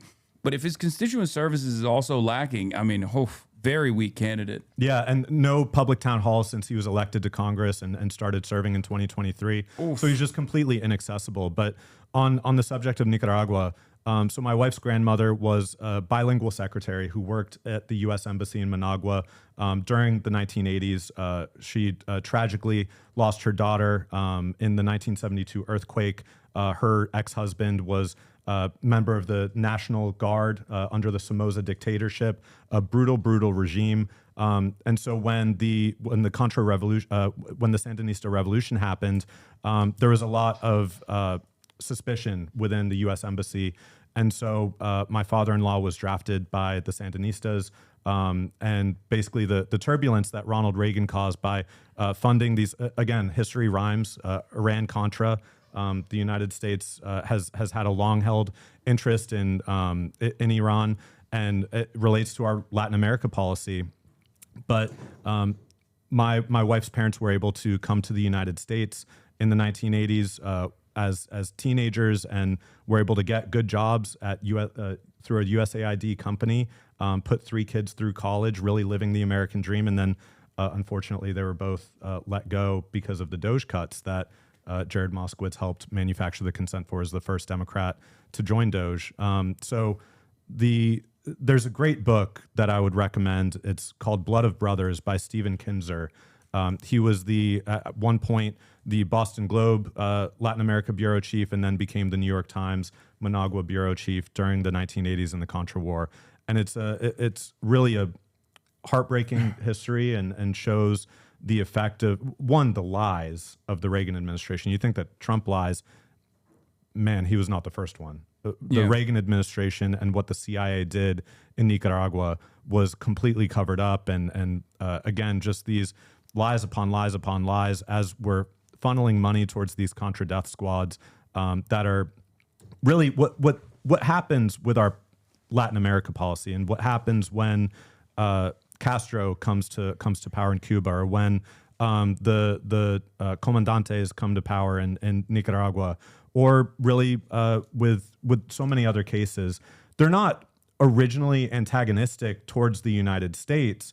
They're seeking liberation from brutal dictatorships, whether it's Fulgencio Batista in Cuba or the Somozas in Nicaragua. But then the United States brings all of this pressure to bear with our military, with the CIA, with funding these far-right death squads and paramilitaries. And it forces these new governments to divert resources that the promise of these revolutions is better health care, better labor protections, improving jobs. improving literacy rates, improving people's like material conditions. And the United States brings all of this pressure to bear to suck all that money out from those priorities and force it back into national defense. And then it creates the conditions where the United States can say, look at this brutally repressive regime, but they're creating the conditions that incentivize that. And we see it over and over again in so many cases. But that was really the situation with my wife's family and coming over to the United States. And it's Nicaragua is still suffering from U.S. foreign policy. And really, it's not the exception to U.S. Foreign policy. It is the rule that we sanction 1/3 of the global economy, 1/3 of the countries in the world. So we don't have this even-handed approach where it's the market and it's all the market. Capitalism is a rigged game, and it is rigged in favor of the capitalists and the people who control the wealth and control the resources. And that's why we see, again, with Venezuela, it's a resource grab. With Iran, it's a resource grab. They're trying to take the oil. So this is part and parcel with what the United States foreign policy has been for many, many decades. So again, this is a larger critique. Just like running against Jared Moskowitz is a critique of Moskowitz, of course, but it's a critique of the Democratic Party. But when we also critique United States foreign policy, yes, Trump is a buffoon and he's putting us in danger. And he's murdering millions of people abroad with these policies. It's not just through U.S. airstrikes. It's through the pullback of USAID and all of the global aid that comes in the form of food aid, of nutrition, of vaccinations. And it's really, it extends way far beyond Trump to many other Republican presidents. And Democrats. And Democratic presidents as well. Like they are, Democrats that came before Donald Trump also set the stage for Donald Trump to basically advance this agenda. I mean, he's a lot more vulgar than the previous administrations in terms of like his ambitions, but in many respects, he's basically just saying the quiet part out loud. Whereas in previous iterations of this kind of destabilization, Democrats and Republicans alike have tried to. Kaya wants to also hear this stuff up close. But in previous iterations, it was the Democrats that either refused to prosecute former war criminals, refused to actually roll back some of the initiatives that the Republicans had taken, and created a perfect environment and a perfect opportunity to normalize the Republican agenda, and then for Donald Trump to come in and seize power and take it to its maximalist position. But I think right now we have a unique opportunity to communicate on this stuff unlike ever before, because after 2.5 years of genocide that Democrats as well as the Republicans back to the hilt, people actually recognize that the democratic process when it comes to foreign policy is not really there. And it's not really there for a lot of other issues in the domestic front as well. So I at least in my own personal experience, have seen it, have seen that it's much easier to communicate with people on the priors that they were made to believe, with the social conditioning, especially even in terms of like things like Cuba, right? Mm-hmm. Our starvation policy in Cuba has been voted against over and over again by every single country in the United Nations for years since the blockade began. And that blockade began, why? Because like you said, Batista was our guy. He was brutal, he was ruthless, and the conditions in Cuba were terrible, but he was our guy, and it was beneficial for our criminal component. It was beneficial for, at the time, like labor unions that were also utilizing the island as a tourism destination, sugar plantations with horrible conditions. And we wanted to punish this country for having a successful revolution against that. And we never stopped punishing this country. And now Donald Trump has taken it to its maximalist position where he's cut off oil after taking over Venezuela. And doing this resource grab in Venezuela, we have decided Cuba is no longer allowed to get oil, even from other supposedly sovereign nations like Mexico, supposedly sovereign nations like Canada that previously were sending oil to the island. And we're starving the country. It's pretty fucking ruthless. It's pretty brutal. But people, I think, understand that now better than ever before. Yeah, absolutely. And the Cuba policy is the Republican and Democratic bipartisan consensus on Cuba of maintaining this blockade for decades. It has failed on its own merits. And so what we're seeing now is an escalation because it has failed on its own merits, despite the United States trying to isolate Cuba from the global economy and using that as the notion that socialism is failing because our largest natural trading Cuba's largest natural trading partner refuses to trade with them. And I thought it was interesting that when Mexico decided to send oil to Cuba, that we saw that large blow up with the cartels. Again, when United States weapons manufacturers and the illegal arms trade is largely what is funding the cartels, but there's this reflexive nature that the United States, anytime that there is attempts by other countries to help the Cuban people, the United States goes against that. And ultimately, this policy is just about immiserating generations of Cubans and separating them from their families. One of the ways that the Cuban government is able to generate revenue for itself in spite of these crippling sanctions and the blockade that's unjustifiable is medical missions, right? Cuba will send doctors everywhere around the world, including the United States of America in the aftermath of Katrina. And now Marco Rubio, when he came into power as the Secretary of State, one of the first initiatives that he advanced was to make those medical missions illegal. And for the last year, I interviewed a doctor that had participated in this medical mission from Cuba, who had actually lived in Chicago for a little bit as well. And then when Marco Rubio first said that this initiative was going to be rendered illegal, for a year, they went silent on it. They didn't really fully focus on it. But immediately, as soon as Cuba became the main point of contention for the administration before the Iran initiative, they decided to make it illegal. Like they forced the hand of many countries. Ecuador was one of the first, and then they also told the Cuban embassy to withdraw from Ecuador. Again, unprecedented. And now in Jamaica as well, and in Guatemala as well, these countries were forced to no longer have medical missions from Cuba with Cuban doctors. It's like the harm that we're contributing to is not just to Cuba, but it's also to all these other countries as well, where they rely on these doctors. They rely on these medical missions to help some of the less fortunate people in places like Honduras, in places like Jamaica. Yeah, and in the Caribbean, a lot of these nations send medical students to Cuba to be educated, and the United States again disincentivizes that and uses the stick. It's never the carrot; it's always the stick to prevent these other countries from developing by utilizing the generosity of the Cuban government. And I think highlighting the Hurricane Katrina example is a really apt one because it shows that there's an ethos of solidarity that exists with the Cuban government with oppressed people all around the world. It's why Fidel Castro sent the Cuban military to Angola to fight against the apartheid regime in South Africa during the war, and that largely led to the dismantling of apartheid in South Africa.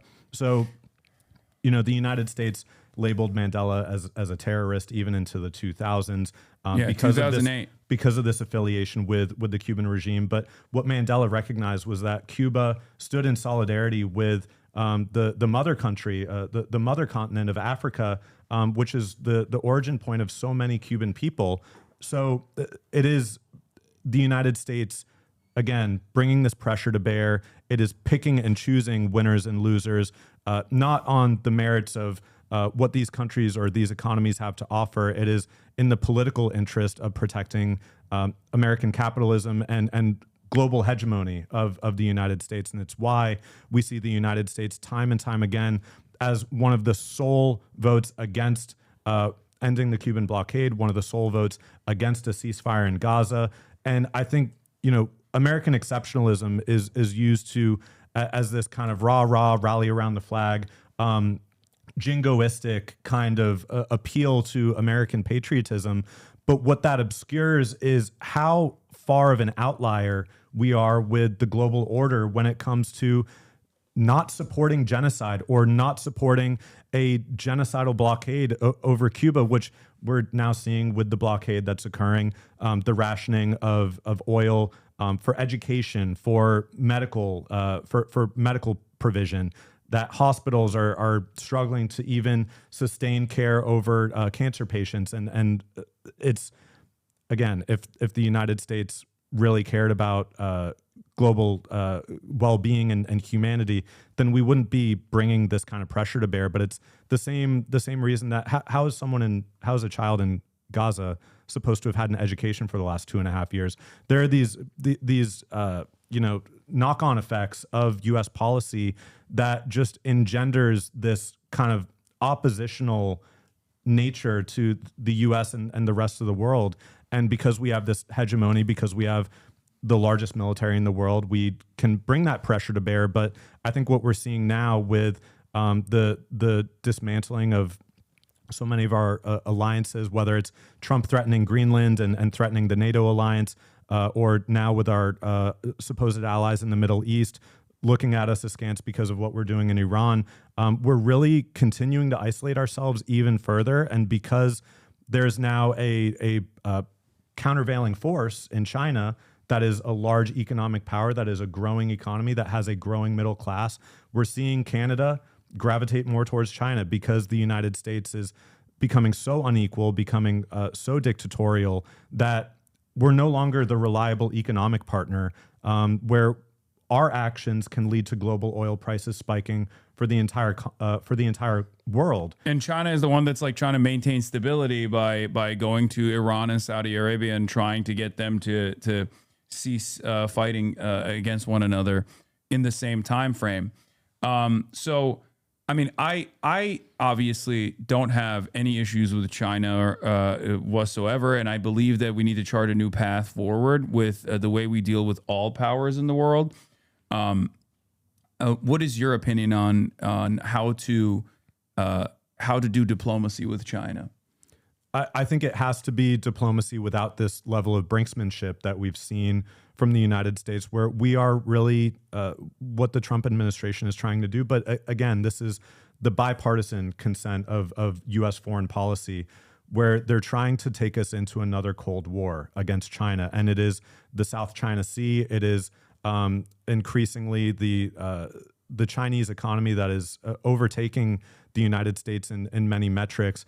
We cannot have this level of brinksmanship where we're continuing to send weapons to Taiwan and overcommitting ourselves to another war with another global superpower. It is an insane approach to take, especially when China is our largest trading partner. 30% of our trade is with China. It's ridiculous. It is an economic catastrophe waiting to happen if we're going to get into a conflict with China. So we need to have a multilateral diplomatic approach with these other countries that is fostering global cooperation. War is one of the single largest drivers of man-made climate change and of carbon emissions. The United States military is the single largest institutional emitter of carbon emissions in the entire world. So back on reducing the global military budget, the United States military budget, I think that has to include closing some of our overseas bases. It's also, of course, drawing down our nuclear arsenal when we have... Well, some of them are closing already. Yeah.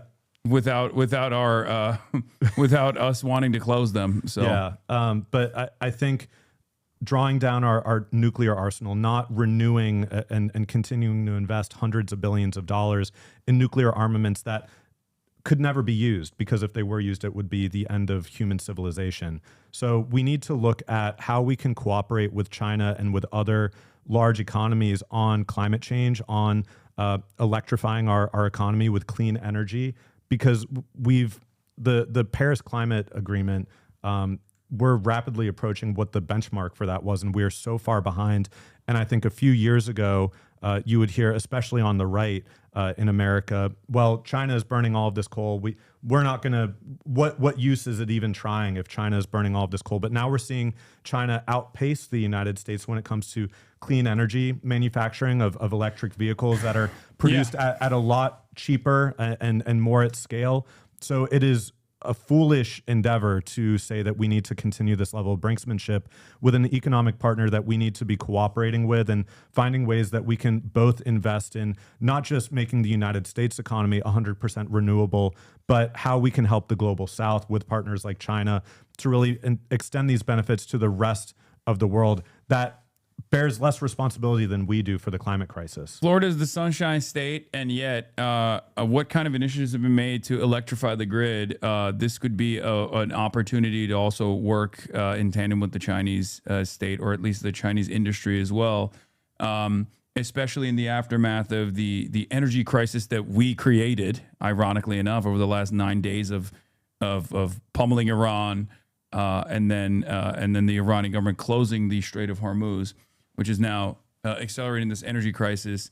What is your opinion on electrifying our energy grid and focusing on renewable energy instead?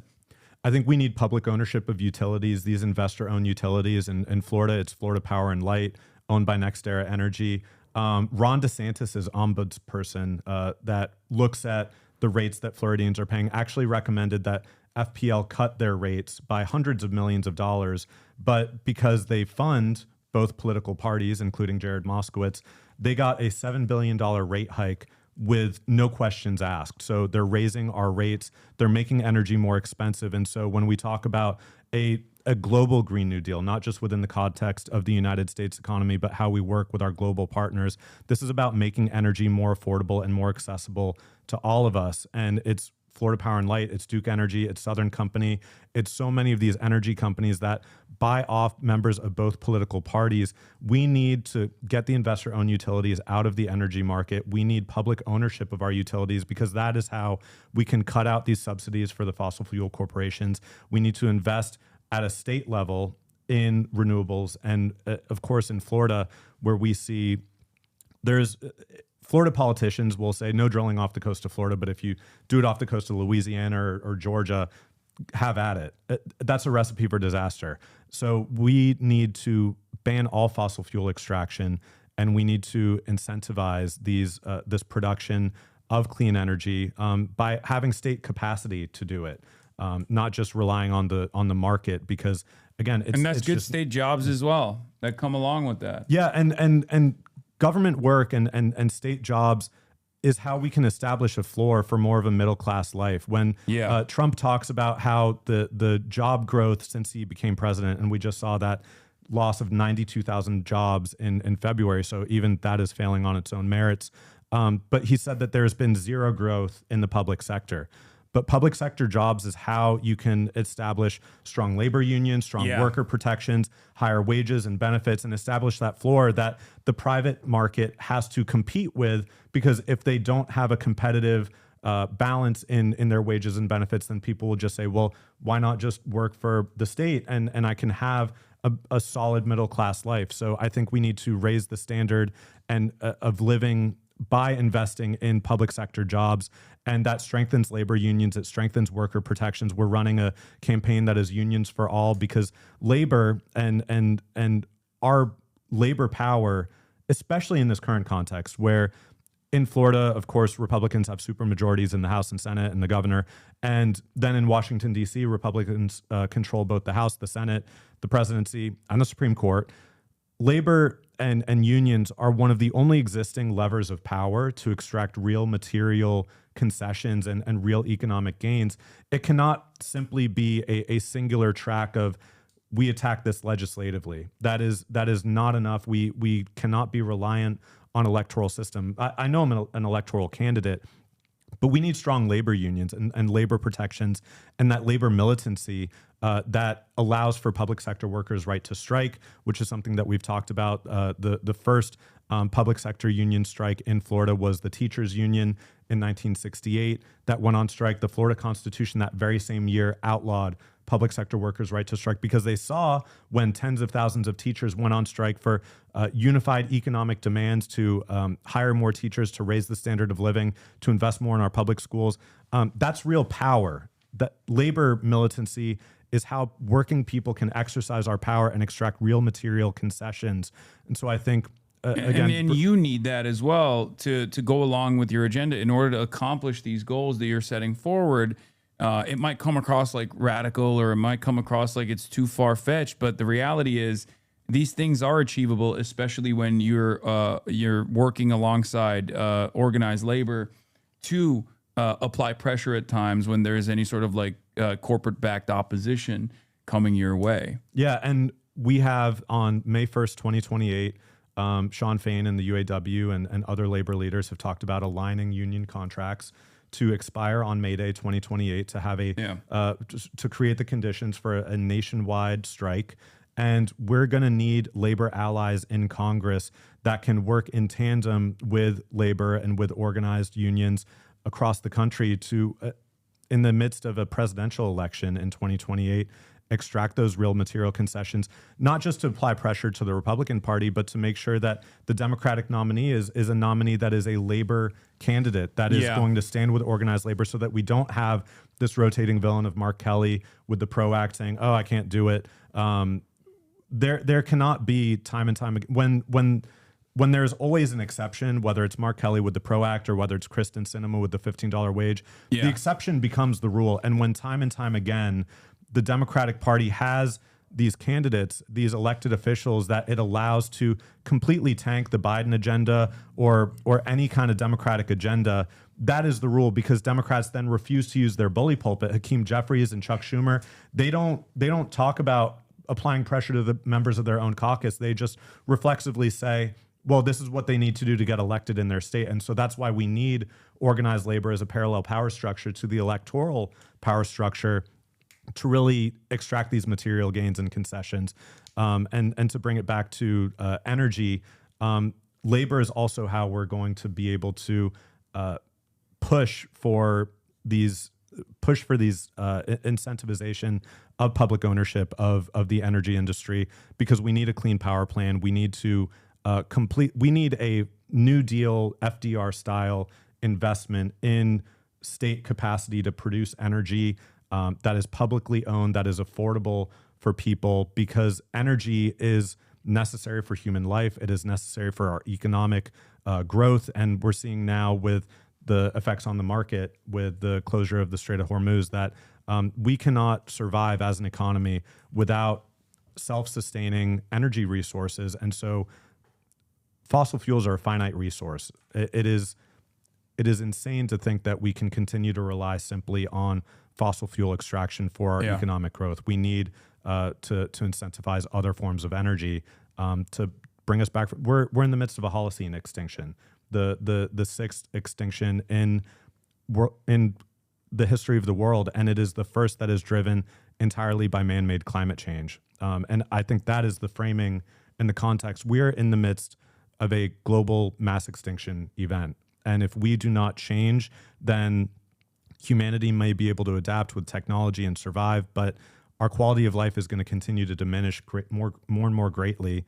And it has to stop somewhere. And that's the line that our campaign is drawing. Also, guys, if you're wondering how you can help out with Oliver's campaign, but you're like, oh, I'm not in the district. One, you can engage in phone banking. Two, you can also go and donate to his campaign as well, especially considering that all the candidates that I bring, with the exception of like Tom Steyer, who's a fucking billionaire, but the candidates that I speak to are not taking corporate PAC money. And on top of that, given their positions on a lot of issues, like Israel, for example, they have a tremendous amount of money that will be spent to make sure that they don't win. AIPAC being one of the major targets here, which is precisely the reason why candidates like Oliver need your donations more than anybody else. Okay, there won't be like a savior PAC out there that's going to come out to help them. Then also on top of that, you can go and door knock and engage in ground operations as well, right? Like you need people to volunteer for the campaign too, right? Yeah, we're going to plan to knock on 80,000 doors in the district between now and our election, which is on August 18th. We just crossed that 5,000 threshold. We've been knocking on doors since November. We're scaling it up rapidly. So your donations help us hire a full-time field director. This is a DSA-run project. My campaign manager is co-chair of our Broward DSA chapter. He was formerly the labor working group chair. Our field director is Felipe, is a DSA member in Broward. Our video team, Janae and Gabriel, are DSA members of our Broward chapter. And so much of our capacity comes from running as a committed Democratic Socialist in South Florida, but it does take resources. We just saw Nita alum come within about 1,200 votes, less than 1%. And that is with a campaign that launched maybe 3 months before Election Day. We launched 13 months before our election because we knew that it would take time, especially as a first-time candidate, for me to establish that ground game, for me to have the level of conversations that we needed to have. But we need to hire a field director. We need to open a campaign field office. And these are costs that are thousands and thousands of dollars a month. I'm not sure where we're at now, but we had our best fundraising day when we went on stream with Mike on Thursday. I'm hopeful that when I get off, I left my phone and everything outside, so I'm going to find out once we're done here. He's cooking us still. I think he raised, what, 23,000 that day when he was on? About 550 people chipped in, so I know that with the number of people watching now, we can, we can change the nature and the character of this election. Open your fucking wallets, chat. What the hell? Because... we're at 13,712 that's raised so far. It's disastrous. Disastrous number. Thank you to everyone who's donated. To everyone else who hasn't donated, we need you to chip in because this is, and I'm telling you, with this poll that's coming out tomorrow. What's the max that you can donate? $3,500. $3,500? Or $7,000 for the primary and general. Okay. If you want to bank it, that we're going to make it past Jared Moskowitz and well, if you don't make it, then I get the $3,500 back the anyway. The $3,500 comes back. Yeah. So. There we go. Okay. Let's see. Let's see if it works out. Let's see. We're at 13. Okay. All right. There it is. All right. So you just saw Hasan chip in. He's fully in on the campaign. So let's keep it going. Let's keep it going, chat. Who's going to chip in? Whether it's $1, now $10. It makes it a little bit easier to beat Michael from Pennsylvania's ass. Okay, so as I was saying, and I want you to talk about this real quick while I go pee because you can just yap for hours and it's great. So I feel comfortable leaving you alone on stream. But the question I have is. Your district apparently is very gay. Yes. It's a very queer district. What are some of your policies in terms of protecting queer people in your district? And I'm going to go pee while you explain that because I'm a foe. Yeah, so I'm going to just set the context here. Based on the 2020 census, based on the largest proportions of LGBTQ households in the United States, among large cities, San Francisco was the largest, with 34 LGBTQ households per 1,000. Fort Lauderdale in our district in Broward County was the largest medium-sized city in terms of proportions of LGBTQ households, more than San Francisco at 42 per 1,000. And Wilton Manors, Little Wilton Manors, which is a small city that is nestled in the heart of Broward County, 213 households per 1,000. It was, I believe, after West Hollywood, the second city government in the United States of America's history to have an all LGBTQ city council. And so for me, I'm unapologetically a trans ally. I'm standing up for LGBTQ rights against Ron DeSantis and against the Republican administration in Washington, D.C. Jared Moskowitz is a twice appointed Ron DeSantis Democrat. When Ron DeSantis has attacked the LGBTQ community by attempting to remove pride flag street art from Sebastian Street on Fort Lauderdale Beach, Jared Moskowitz has said nothing, but I've stood time and time again at Trans Day of Remembrance at the Pride Center at Equality Park in Wilton Manors. We've stood with the trans community. This is just who I am. I'm a first-time candidate, so this is not me having some preconceived notion of electability or what it means or how it works with my coalition. This is just who I am. I love the LGBTQ community, my trans friends and family members. This is this is what we need. This is what our district needs to stand up for trans liberation and to really not only just pass the Equality Act, but to be able to throw a punch back when Republicans use the trans community as a punching bag, and Democrats are so willing to saw off this part of the coalition. When we had Sarah McBride, the first trans member of Congress that wasn't even able to have a speaking slot at the 2024 DNC, the Democratic Party feels like it is ashamed for having some parts of its coalition, whether it is the Palestinian community, whether it is the trans community. I'm proud to have this as part of our campaign coalition, and communities like Wilton Manors and like Fort Lauderdale deserve, in the highest representation LGBTQ congressional district in the country, we need an outspoken champion, a trans ally. Jared Moskowitz has thrown the trans community under the bus time and again with the last two National Defense Authorization Acts that have these poison pills to attack trans rights. Trans rights are civil rights. Trans rights are human rights. And when trans rights are under attack, all of our rights are under attack. And we need someone who's going to stand up and be able to throw a punch back at the Republican Party, because at the end of the day, when Republicans try to fearmonger and try to take these small exceptions, what is really a minutia of the American populace at large, but use it to fearmonger, they're really distracting from their efforts to cut billionaire taxes. We're on track to have 5 trillionaires within the next decade, according to Oxfam International's report at the beginning of 2025. And so when we see attacks on the trans community, it is, one, an attack on all of our civil rights, but also it is a red herring so that Republicans can stoke the culture war and fight the identity politics fight so that they can continue to completely rig the economy and fuck working people over. And so to stand with the trans community is to stand with the working class. It is to stand with labor unions. It is to stand with every marginalized community that this Republican fascist administration is attacking. So I'm proud and I'm unapologetic because, again, these are my friends. This is my community. This is who I hang out with. Before I was ever running for office, when I was just an organizer, this is the community that I grew up with. This is the community that I spend my time with. This is the community that, when we were just in Washington, D.C. before coming out here, this is the community that I stand with because they're ultimately my friends. And I think so many Democrats, because they don't know any trans people and they don't associate themselves, it's like a foreign entity or a foreign object that they don't really understand how to relate.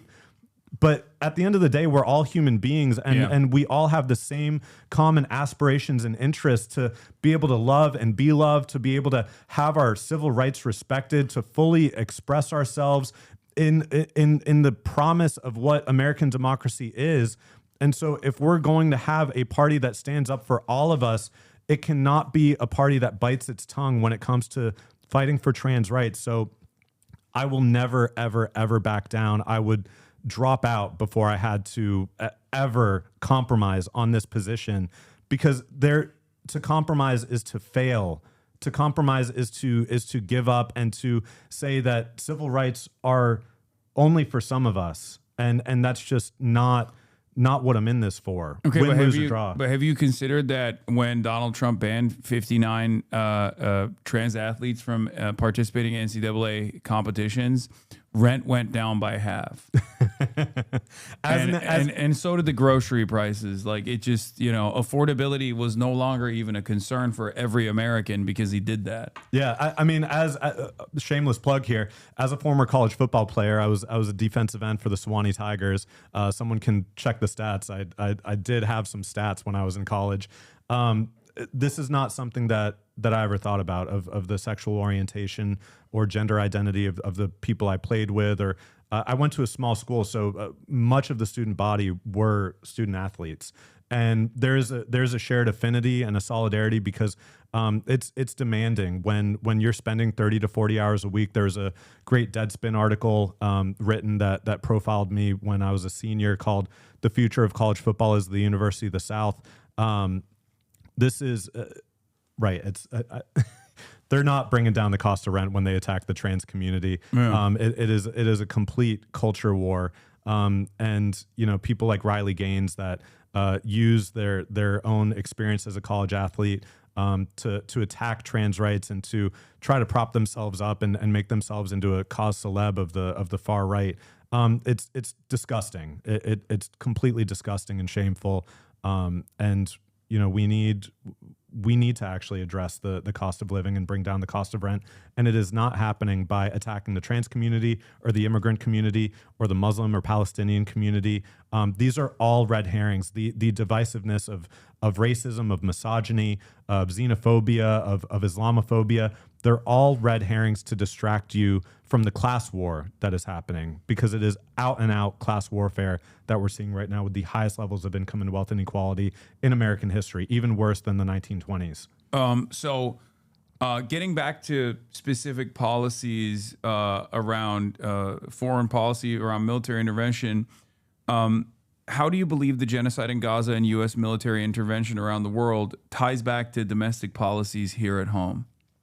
Oh, wow. That's a great question. I mean, when we see ICE that is murdering Renee Good and Alex Preddy and Keith Porter, these are tactics. And also, it's not just the fact that they are now murdering with impunity people in the United States, but it is then the propaganda machine that gets spun up after the fact that these are domestic terrorists. If you and certainly what is happening right now in the West Bank under cover of this war that the United States and Israel have started with Iran, it is turbocharging the settler violence that is going on in the West Bank. Yeah. So when ICE is trained by the IDF, when U.S. police departments are trained by the IDF, they're bringing these tactics back to be used on the American people.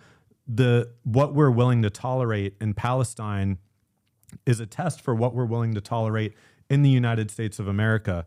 When we saw Pam Bondi a few months ago as these ongoing illegal military strikes, just mass murder of people off the coast of Venezuela and in the Caribbean and the Pacific, Pam Bondi says we're going to do to Trinidad or the gangs in the United States, we're going to treat them the way that we treat the cartels. And when they're bombing the cartels, they're manufacturing the consent for these kinds of military actions, this level of impunity and state-sanctioned murder within our own borders. And we're going down a very, very, very dangerous path. And it begins and ends and is tied in with U.S. support for the Zionist colonial apartheid regime that has racial apartheid in Palestine. When Ta-Nehisi Coates went over there and he comes back and he says, it's actually, as a Black American, very, very familiar to see based on which streets you can go down. I mean, there are sundown towns in the West Bank. There are streets that you cannot go down based on your ethnicity or based on your religion. So in Florida, we had a teenager, Muhammad Ibrahim, he was 15 years old when he was kidnapped by the IDF from his bed, from his family's home in the West Bank when he was there visiting relatives. He was kidnapped along with a few other teenage boys. He was incarcerated in Israeli detention for about 10 months. He lost, I believe, a third of his body weight. He contracted scabies. He could not see his family. He turned 16 years old in Israeli prison. While he was detained, his cousin, Seyfola Musalet, who they're both U.S. citizens, Florida residents. Seyfola, 20 years old, worked at his family's ice cream shop in Tampa, beaten to death by Israeli settlers, who then barred the ambulances from administering care to him. And when we look at what happened to Renee Good, what happened? ICE blocked emergency care from going and administering aid. They're so parallel, and it's so chilling. Because it's fascism. It's fascism in Israel, and it's fascism in America. It's a domestic military occupation, and some of the techniques and some of the propaganda is damn near identical. And I think a lot of Americans are starting to recognize that these are the exact same struggles that everyone is experiencing. So one last question I have for you is about AI. AI is actively replacing workers. It's unfortunately seen as a mechanism to displace the existing labor force and not one that actually lifts the burden of the working class. You yourself were replaced by AI at your job just a couple of years ago. how do we make sure the economic gains of automation are also felt by the masses who will be most directly impacted by the layoffs? Yeah, I think one, and maybe just to tie it back to the previous question, AI and surveillance technology that is used and piloted and tested in Palestine is now applied within the United States. And with AI, and what we're seeing now is the kind of second stage of there was first the automation of the kiosks in restaurants and the kind of impersonalization of no longer having to interact with someone because you could just place an order and have working class jobs automated away. But now this is affecting white collar workforce. It is affecting people in information technology, coders, marketing jobs. And what it is accelerating is an economy where there are fewer and fewer people controlling more and more of capital and more wealth, and the workforce becomes expendable. And when the workforce is more expendable, it is easier to control them. It is easier to bust labor unions. It is easier to undermine labor protections because of the precarity that AI creates in the global job market. So we need to really have, I think, to bulwark against that, one, some universal economic rights and guarantees. We need, it's not just Medicare for all and universal child care and paid family and medical leave and free college.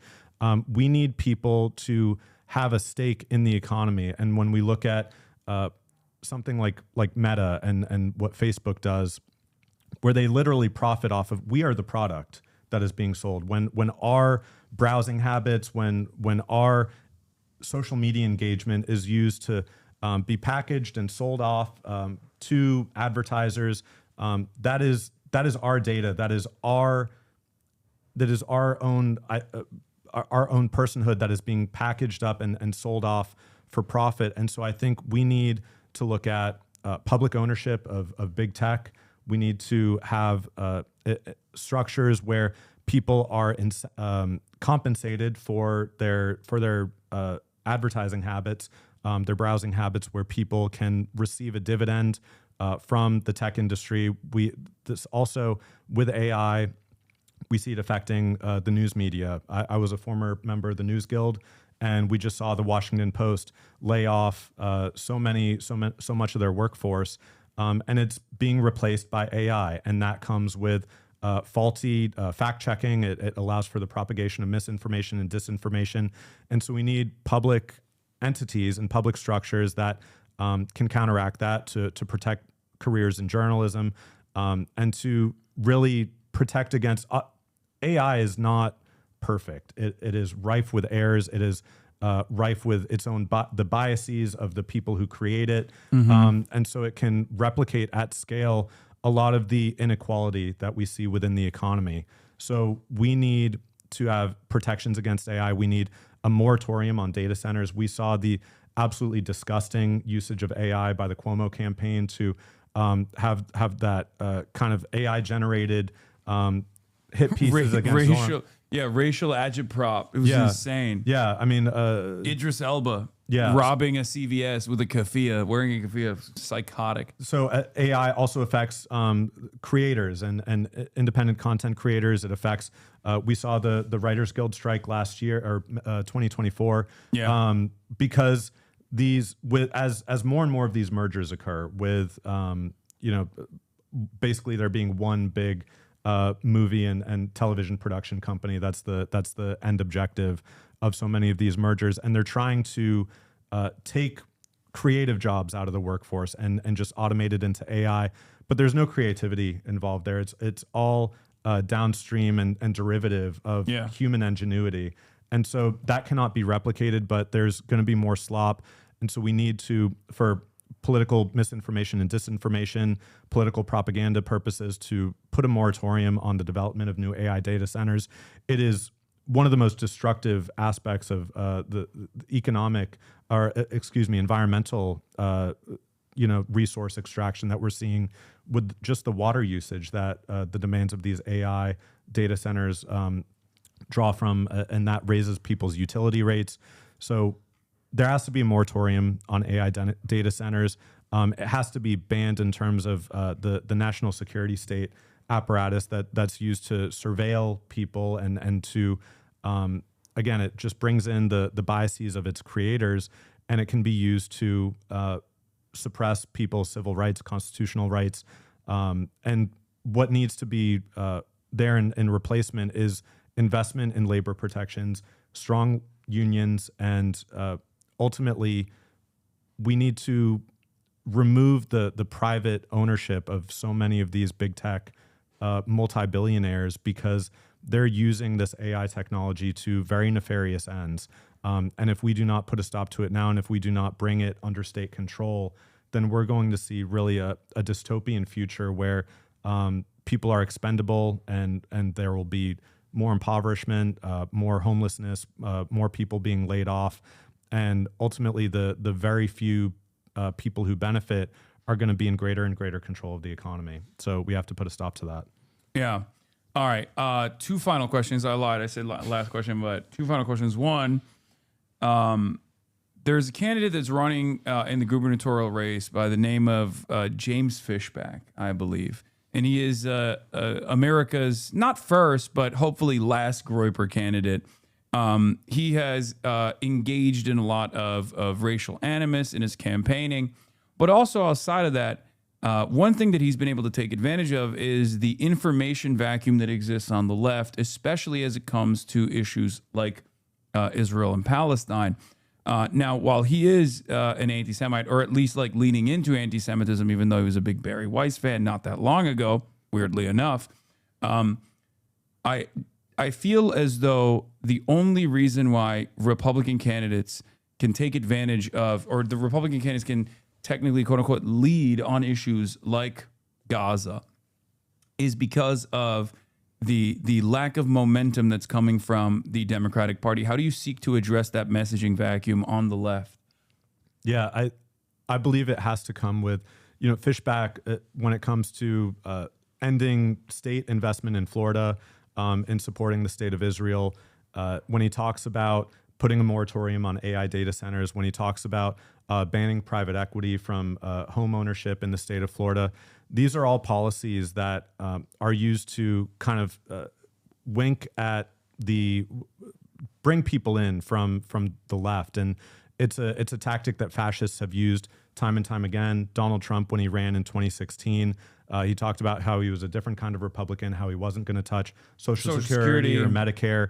And that was the permission structure that many voters needed to hear from him in order to support him. So what Fishback is doing is filling a vacuum, as you said, within the Democratic Party, because when Democrats we just saw AI come to the rescue of Valerie Foushee in North Carolina's 4th District. It was not without more than $1 million that Anthropic invested at the very last minute to defeat Nida Alam. So Democrats, this is tied in with the corrupt nature of the campaign finance system. When I spoke a little while ago about Jared Moskowitz being funded by Lennar Homes, a corporation that also invests in the Republican Party. But as long as Democrats are tethered to a corrupt campaign finance system that is backed by corporate PACs and by special interests that they rely on to sustain their office, to sustain their campaigns, to be a bulwark against leftist challengers, then the Democratic Party is going to remain susceptible to the fascist right co-opting the language of universal economic benefits. And what Fishback is doing is taking these terms and then he's turning it in a jingoistic way, and he's saying Florida is full, and H1 Byron, that Byron Donalds, the Trump-endorsed Republican who he's running against in the Republican primary. Fishback is then pivoting on that and saying we have to ban all immigration, that he does go further with banning U.S. Financial aid to Israel in a very anti-Semitic way. So if Democrats are going to fight back against that, then we have to divorce ourselves from this corrupt campaign finance system. And I think that's why it's so important that it's not just me running in this district. There are Democratic Socialists running all across the country with this shared platform. And I think what is so important to me running as a Democratic Socialist is there is a fidelity to an organization, and there is a fidelity to a platform that is not what so many Democrats use to just say, well, it's the political entrepreneurship of I'm just the right click on the dial. I've got it just right. And there's this kind of broad expanse of views that Democrats can have to allow themselves to take this corrupt AI money, to continue to be funded by AIPAC, because they say that it's kind of uniquely what their district needs or represents. So we need to divorce ourselves from the corrupt campaign finance system if we're going to expose James Fishback, because he's not fighting for every single Floridian. And I think that is the key difference. He's fighting for what he conceives of as the kind of American people, and that everyone else, if you're an immigrant, our district, 30% of people born outside the United States, they're not welcome in James Fishback's Florida, and they're not welcome in the fascist Republican Party's United States of America. And so the key difference is that when we talk about banning U.S. military aid to Israel and banning U.S. government bonds, or U.S. municipalities and governments investing in Israel bonds, we're talking about universal economic benefits. And I think it's the universality of our platform and our message that is characteristically distinct from what Fishback is talking about, because he's just got his preconceived notion of what it means to be an American. Yeah. And you're either in the in group or you're in the out group. And that is a classic fascist tactic that goes back for a century. And people like James Fishback would not be taken seriously at all, or would not have any room to message around Israel if the Democrats were actually leading the pack when it comes to this issue. Like, there's never... My policy on this is like, Tucker Carlson, when he was at Fox News in the 2016 era, was one of the only mainstream resources that was actively talking about labor rights and centering labor in his commentary. It was very obvious that it was cynical, but the reality of the matter is he won. He got much more he gained so much more popularity as a direct consequence of being the only person who was addressing this aspect in mainstream news. And the same thing goes. The same thing happens with politics in general. It's the people like Moskowitz or many other Democrats that refuse to be the leader on this issue, even though it's like unimaginably popular, that allow Republicans to come in with anti-Semitism and try to steer the conversation in that direction, even if they don't actually want to do any of those things that they're claiming that they want to do. All right. Well, thank you so much for coming on. This was fantastic. I believe we raised around almost $50,000 in the short period of time that you were here. Let's go. Thank you, everyone. $49,000. What else can people do to give one more shout out? When is your election, and how can people help out with your campaign if they liked what you were promoting here? Yeah, www.oliverforcongress.com. Our Mobilize is synced up right in our website, so you can find our phone banks, which are virtual, and you can join them from wherever you are in the country. Our canvassing, which is happening in both Broward and Palm Beach counties. We're canvassing every Saturday and Sunday. I think with this amazing financial windfall, thanks to you, Hasan, and all the HasanAbi heads, we're going to be able to bring on a full-time field director. And so expanding our canvassing operations to every single day of the week, I think we're going to be able to open a field office. But oliverforcongress.com, you can find us on Mobilize to plug into those volunteering events. We also need, Jared Moskowitz has his own meme army with the Midas Touch Network, with ACYN, with Aaron Rupar, who when Jared is in committee and he's wearing the Justice for Cricket pin, or when he's making fun of Kristi Noem and, of course, distracting from his own complicity in voting for the Lake and Riley Act, he's got his backers in social media, and so we need a countervailing force. And so just speaking out about the campaign, creating your own content, whether it's on TikTok, Instagram, or on Twitter, we really need to show the country who Jared Moskowitz is, because in that 3-minute video, I think that did a perfectly good job of illustrating who this person is. And he is a Republican. If he were not running in Broward County, Florida, the most Democratic county in the state, he would be a Republican. And so We need the social media engagement. If you are local and also want to write letters to the editor of the Sun Sentinel, of the Palm Beach Post, of the Miami Herald, or Miami New Times, we need to build a media presence because, again, I'm a first-time candidate. I'm doing this for the very first time. I don't have any previous public office held or any previous campaigns for office. And so we need to get the word out. If we get the word out, we will absolutely win.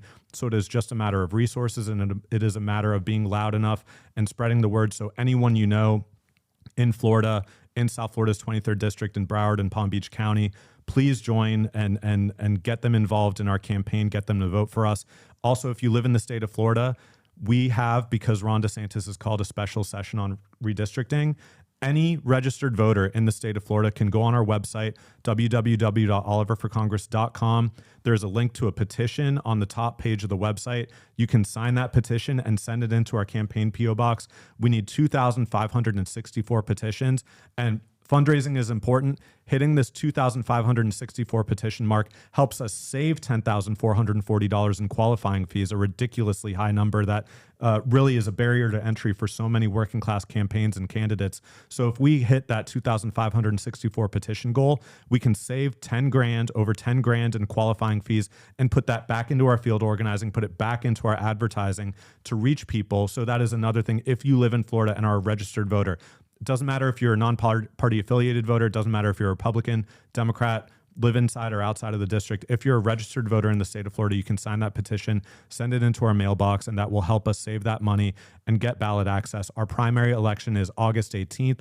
The voter registration deadline, despite the petition threshold being open to voters of all party registrations, Florida is a closed primary state. You must be a Democrat to participate in our primary. That deadline to register as a Democrat in Florida is July 20th of this year. So you must be registered as a Democrat by July 20th if you live in our district, if you want to vote for our campaign in the primary. So I'm asking you to please register as a Democrat. If I can be a Democrat, as I'm a democratic socialist, then please join the party so that you can participate in our election and help us make it past Jared Moskowitz, because we've got a very tough election against whatever Republican candidate that comes forward from that race. This is an NRCC targeted district. It is one of the closest districts in the state of Florida. And if we can win this race, I know you can win the primary, but once you win the primary, it's over. I think like a candidate such as yourself is going to absolutely cook in the general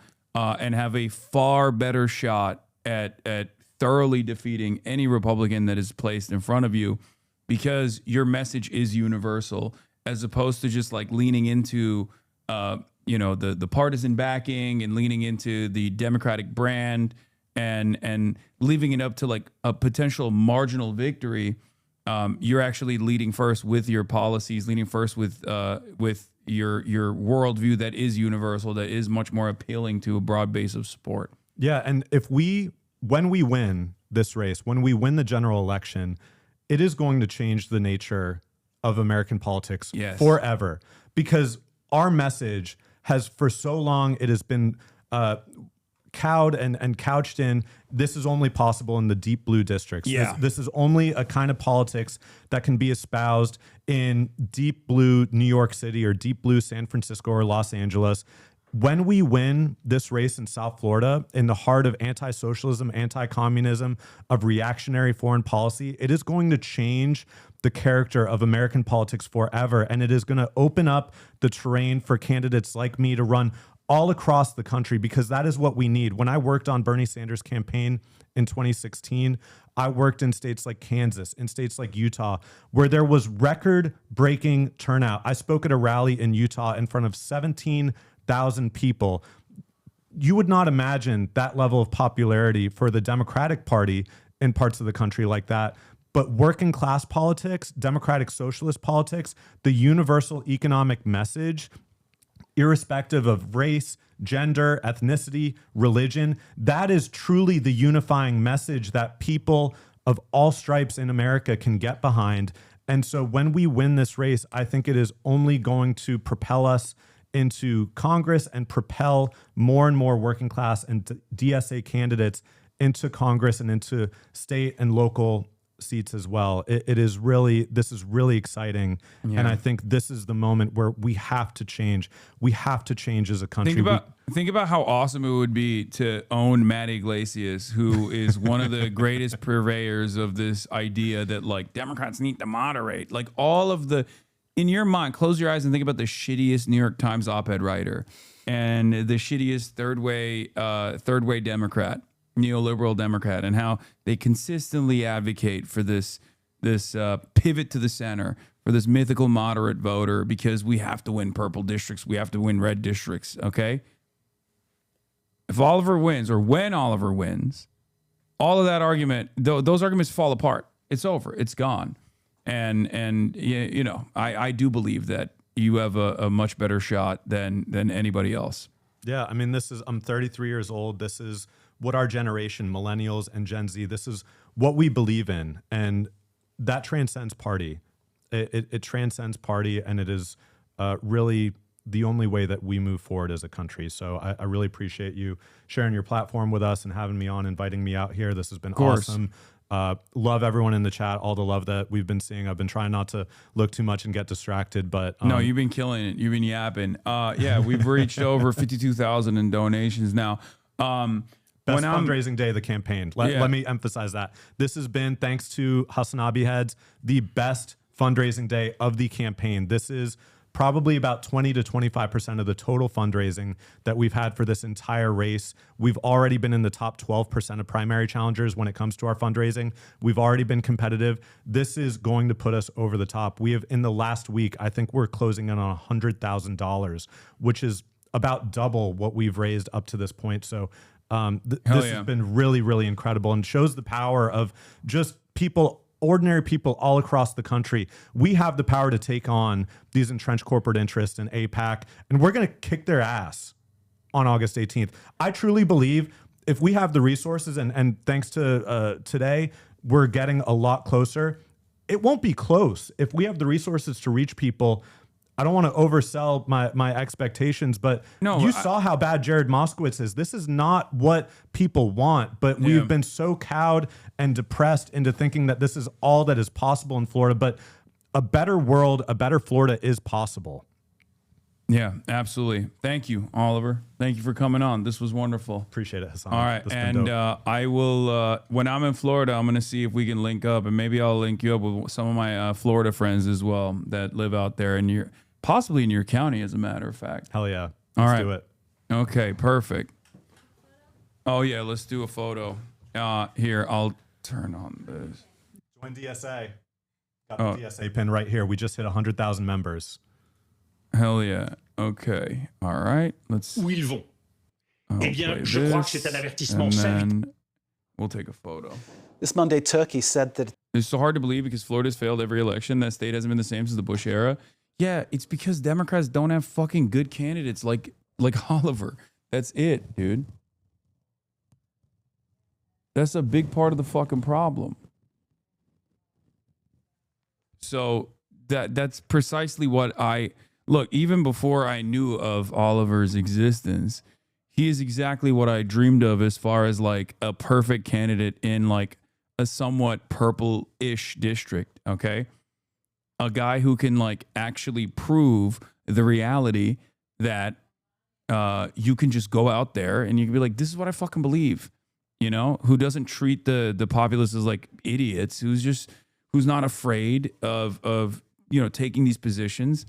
For example, with Cuba, like it's unheard of for a Democrat anywhere to be like, oh my God, like we have to bomb Cuba is like the normal opinion of like the average Democrat, because they're like, oh, we're so terrified. And it's like, for him to come out and just be like, no, this is ridiculous. Like what we're doing to Cuba is ridiculous. Like to be able to do that advocacy, to have that knowledge to be able to do that advocacy, but then also to have that confidence that like you can say that in South Florida to Cubans and they will fucking understand. They're not stupid. Okay? People are not stupid. It is incredibly frustrating that a lot of our politicians, a lot of our electeds treat people like they're fucking stupid. Okay? And I'm sick and tired of it. Zoran did a really good job with that too. And I think Oliver does a really good job with that as well.